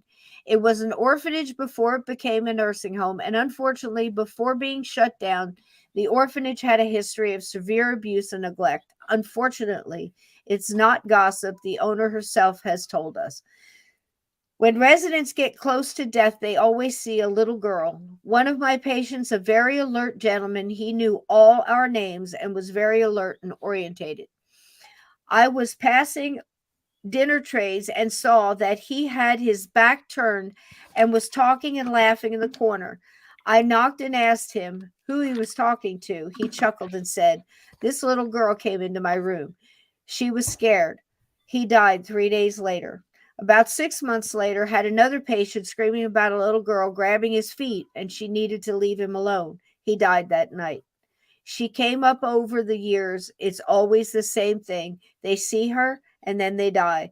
Other co-workers have had the same experience. It's very unsettling. Yep. And that is I've from heard similar Piper stories. 151. How Yeah. about that? Heard very similar stories. Right before my mother passed away, she sat up in the hospital bed and she said, "Not now, children. I can't go with you." And then laid back down. She died a few hours later. I think there trip. are people, children, Stories of that cats come to that live, cross in you these, over. yeah, and cats that live in these nursing homes and And she stuff was that waiting go for in the my room. brother And to get there. As soon as my brother got there, and her brother, my brother and her brother got there about the same time, and then she passed away just in a few minutes. She was waiting. She was hanging on. It's yeah, like my and some grandmother. want to go when you're She not hung there. on till my uncle from Florida got there. She fought it. As soon as he came in the room, within 15 minutes, she Yep. passed. She was waiting And on him. yep. And some, again, it's up to the individual. Some people wait till you leave to go to the bathroom or go home for Yeah. that shower, and Now, then when my they go. brother And passed, it's just their he choice. waited and waited and waited. And when my sister-in-law finally had to go out of the room for something, she wasn't gone 5 minutes, Yep. and he was gone. He didn't want to do it in front of her. But the minute she walked, she went to the nurse's station Yep. for something. And it's like that way with animals Is too. it? So, Yeah. just be careful what you think. It might be something that, completely different. So, there's no absolutes, especially with this. It's so funny with ghosts. It's always deeper. It's always a little deeper. And they pointed out about that. They could have been doctors coming in to check on a patient coming through that door like that. And why they kept getting, they must have thought she was a bad case. He had to get more and more experts. Let me go get another specialist. This woman looks, why does she like she's seen a ghost? Can you see this, Steve, or is it too small? I can. I've got it over here. Once you get this one. Touched. I was working at night, and one of the patients died while I was in the room. We tried everything to revive this person, but it didn't work. So after doing the papers and everything, I went to another place in the hospital, and I swear to God that this patient who I saw dead touched my right arm. I think that I have never cried that much in my life, and it's submitted by somebody named Gala Galaxy. Gala Galaxy. Lovely name. Thank you, Gala Galaxy. Wow. See, and they go on forever. It's just so many, so many stories. All right, this was me. She wanted her ring. When I worked at a funeral home, I was told a story about an elderly lady that had died. The husband said he wanted her to be buried with her ring as she never took it off. My coworker was in the morgue and was washing the body. She could imagine having the job. Stop it. She removed the ring to mark it down on the paperwork. As soon as she did, a styrofoam head that used for wigs went flying across the room. She just said out loud, all right, I'll put your ring back on. No more disturbances. And that's from Wacky Detective. I love that picture, Steve. This is how, and I grabbed this picture. I don't know how well y'all can see it if it's too small. Yeah, no, it's good. It looks good. But that's how I feel every time I go to the hospital. And that's why I pulled this picture. The first time I saw it, I said, man, that's it. And I just want to, you know what I mean? I wish I could see that clearly because it's how I feel. But I don't have the ability, like so many of my friends, where you can just look over and go, yeah, he's sitting there in blue PJs and, whatever. But you can feel it, can't you, Steve? Oh, yeah. It's palpable. Yeah, it is. Absolutely. Without a doubt. Want me to get this one? Yes, I do. Okay. Sweet Justice. Absolutely. Did a rotation in a burn unit. There are tons of stories that go around, but I'll share my favorite. A pimp lit one of his prostitutes on fire, and she immediately bear hugged him, causing them to both suffer pretty severe injuries. Unfortunately, hers included an inhalation burn. They were both being treated in the same ICU, but on opposite ends. Weeks later, she ends up coding and passes away. And after about 30 minutes, as things started to quieten down, the guy starts screaming from his room, "Get her out. Get the GD bitch out of my room." And that's my dog operates better than you. Okay, that's my mic moves in the way. I'm so glad you got that one, Steve. I set that one up just right. That was a bit like playing tic-tac-toe. It's like if you move first and you take that block, you know where the other ones are going because there's only so many. And I'm like, did I set that up right? Yes, I did. Because I wanted you to read that one because it was profound. It sounds funny. But listen, if you guys know that kind of person, that kind of mentality, like old bikers or old, you know what I mean? Or old, pimps like this guy was, this is how they talked on the street. He saw her to be saying that. He saw her just minutes after she died. She went in there and she wanted revenge. And he's screaming. And you know what it reminded me of? Al Capone in the cell.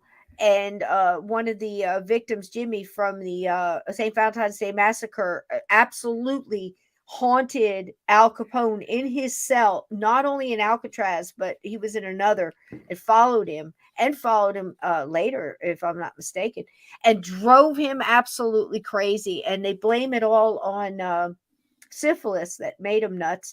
And I don't deny that it didn't, but I think that ghost helped a little bit, just push him right over the edge, right, Steve? Absolutely. Well, this has been a nice little we had a good trip time through the haunted hospitals. Yes, indeed. Yes. And, what do you got coming up do this it week? again, I've got more hospital ghosts, I can tell you. Oh yeah, This week tell one, you can. I've got I'm over on First Floor Audio tomorrow night with Lee G, one of the most talented multi-instrumentalist I've ever met. Oh, cool. He's doing cool. some custom stuff for 13. Talented. So I've got songs from Mario. I've got Lee composing stuff, especially for me, just like Mario did. And he's a great guy. Come over there. We have a lot of fun. I sit there with him and give him suggestions. And I've got some live streams coming up this week. I've got a couple of videos that I'm working on for each channel. Among the Missing, that's my new missing person channel. Yes, doing very good over there. Doing good. Just past 56,100 and something subscribers. So fantastic. Thank you for the love. Thank you for the love. And I've got the UFO channel, Saucer Cult. Right now, we're just playing the old flying saucer movies from the 50s. They're really horrible, so bad it's good stuff. I've been doing those on the weekend. So much fun. And we've got a true crime channel debuting pretty soon. It's called True Crime Breakdown. And the easiest way to get there, tcbyt.com. It redirects you to the YouTube page. So same with Among the Missing. You can type in atmyt.com, take you right to my YouTube page. And just the fact that I could get 5-letter domains, that's amazing. Anything under 12 is considered good. The 3s and the 4s all gone years ago. They're worth millions of dollars. I got two 5-letter domains. So the fates have smiled on me. And of course, there's always 13 past midnight. Danielle Diva that was in here earlier, she's coming on one night. We're going to talk stuff. Lee from First Floor Audio is coming on 13. He's going to talk about some haunted houses that he's lived in the UK. Oh, very Sandy's cool. going to be going live with me. I think we said Wednesday or Thursday night on Among the Missing and talk about all these cases she's researched for me and my various Helga incarnations. researcher, great writer, wonderful She's lady. best writer I've ever worked with and one of my best friends next to Cisco. But she's wrote hundreds of videos, written hundreds of videos about these missing people. We're going to talk to her about what drives her, how she researches some of her favorite, if you could have a favorite missing person case, or some of the ones that have touched her the most, some of the ones that were the worst. And it's going to be a good time. It's a side of Sandy that many people don't know. Sandy's so that'd be a terrific. lot of fun. Sandy is tried and true, baby. You know, she's a USDA been number around. one. And Yup. got some other things going around. I've got some stories on 13 past midnight. I've been doing those LibriVox things. Just people like to sit in there and chat overnight. I've got They're always fun. 7 or 8 hour one going tonight about an amiable charlatan. And it's a story about a guy that's having his dinner. Somebody slips an envelope to him, and the adventure begins. It's a good story. Yeah. Very cool. Very cool. I was thinking I want to do a T-shirt. I bumped it. I started to tell you guys earlier. Bumped into a guy somewhere. Can't remember where. It had to be a grocery store, and it said "spiritual gangsta." I love it. I'm doing those T-shirts. Will be up and probably available next week. Spiritual gangsta. I'm working on merch too for all my channels. People have asked. Us. People have begged. It's coming. At this point, oh geez, what I hit? Okay, I'm good. I'm back. Good. I'm back. I'm good. Woo! Flash, but I don't. I got a little scared. So listen, guys, I'm going to take us down. I want to thank again DJ Williams and all our artists for thanks everybody Lowski for being here for the in the chat. Some of my people that are here, and my people are your people. Thanks everybody. But before I want to go, I want to ask you something. Did you hear about that guy? What happened to that guy that traded in his old Model T jalopy for a little red Corvette? No. He lived happily ever after. Cisco knows what I'm talking about, and a couple of people. But anyway, there you go. So, I'm the happiest I've ever. I'm smiling at both ends right now. I've got a smile across my chair. Smiling on both ends. Smiling on both ends. I don't know what that means. But Cisco said it one night. Yeah, Prince. Woo-hoo. Yeah, little red Corvette. We like traded in that smiling Model on T both ends and got me a newer model. I'm glad to, and again I want to thank YouTube Audio Library, Pixabay, and VidEasy. You'd be surprised what's out there, and I'll tell you guys, these gifts are absolutely inspirational. When you put in and you look at like silent movie and you see all these clips of these things, or the old cartoons, Steve. You know, just having Daffy Duck and Bugs Bunny and some of these people like from tonight with, you know, the skeleton death fairy and the unicorn and you remember Daffy Duck, stuff. He was always getting his bait knocked around to the other side and he'd have to pull it back around. That's what you did to that guy in the Frankenstein suit. lady, ow, lady, ow. And I started laughing so hard. Curly. And I'd had 3 beers because I had 3 beers. I didn't want to piss myself. I was laughing so hard. You know what I mean? That's the only reason they got me out of there. It was crazy. So anyway, we're going to leave you tonight with some more DJ Williams little dances out of here. I love you all, Steve. You know I love you, baby. Be happy. I love you too, Call Cisco. Me this week. Let's talk about our spirit guides going out to lunch so much. We got to go with them one day. Yeah, we need to at least sit in the booth next to them and listen to what they're talking about. See what's up. Let us in. Haven't we earned a little something? You know. Well, they've been helping us all along the way. Thanks, and everybody. Your spirit guides are too. See you tomorrow night over on First Floor Audio. I'll post it on Facebook, but join me over there. Keep your closet door shut. Keep your feet under the covers because there are things that go bump in the night. But you can dance away the blues. And here's DJ Williams and a whole lot of wonderful dancers to prove it. I love you, Steve. You know I do. Out of here. Good night, baby. We're out. Maybe we're out. Maybe we're out. There we go. Good night.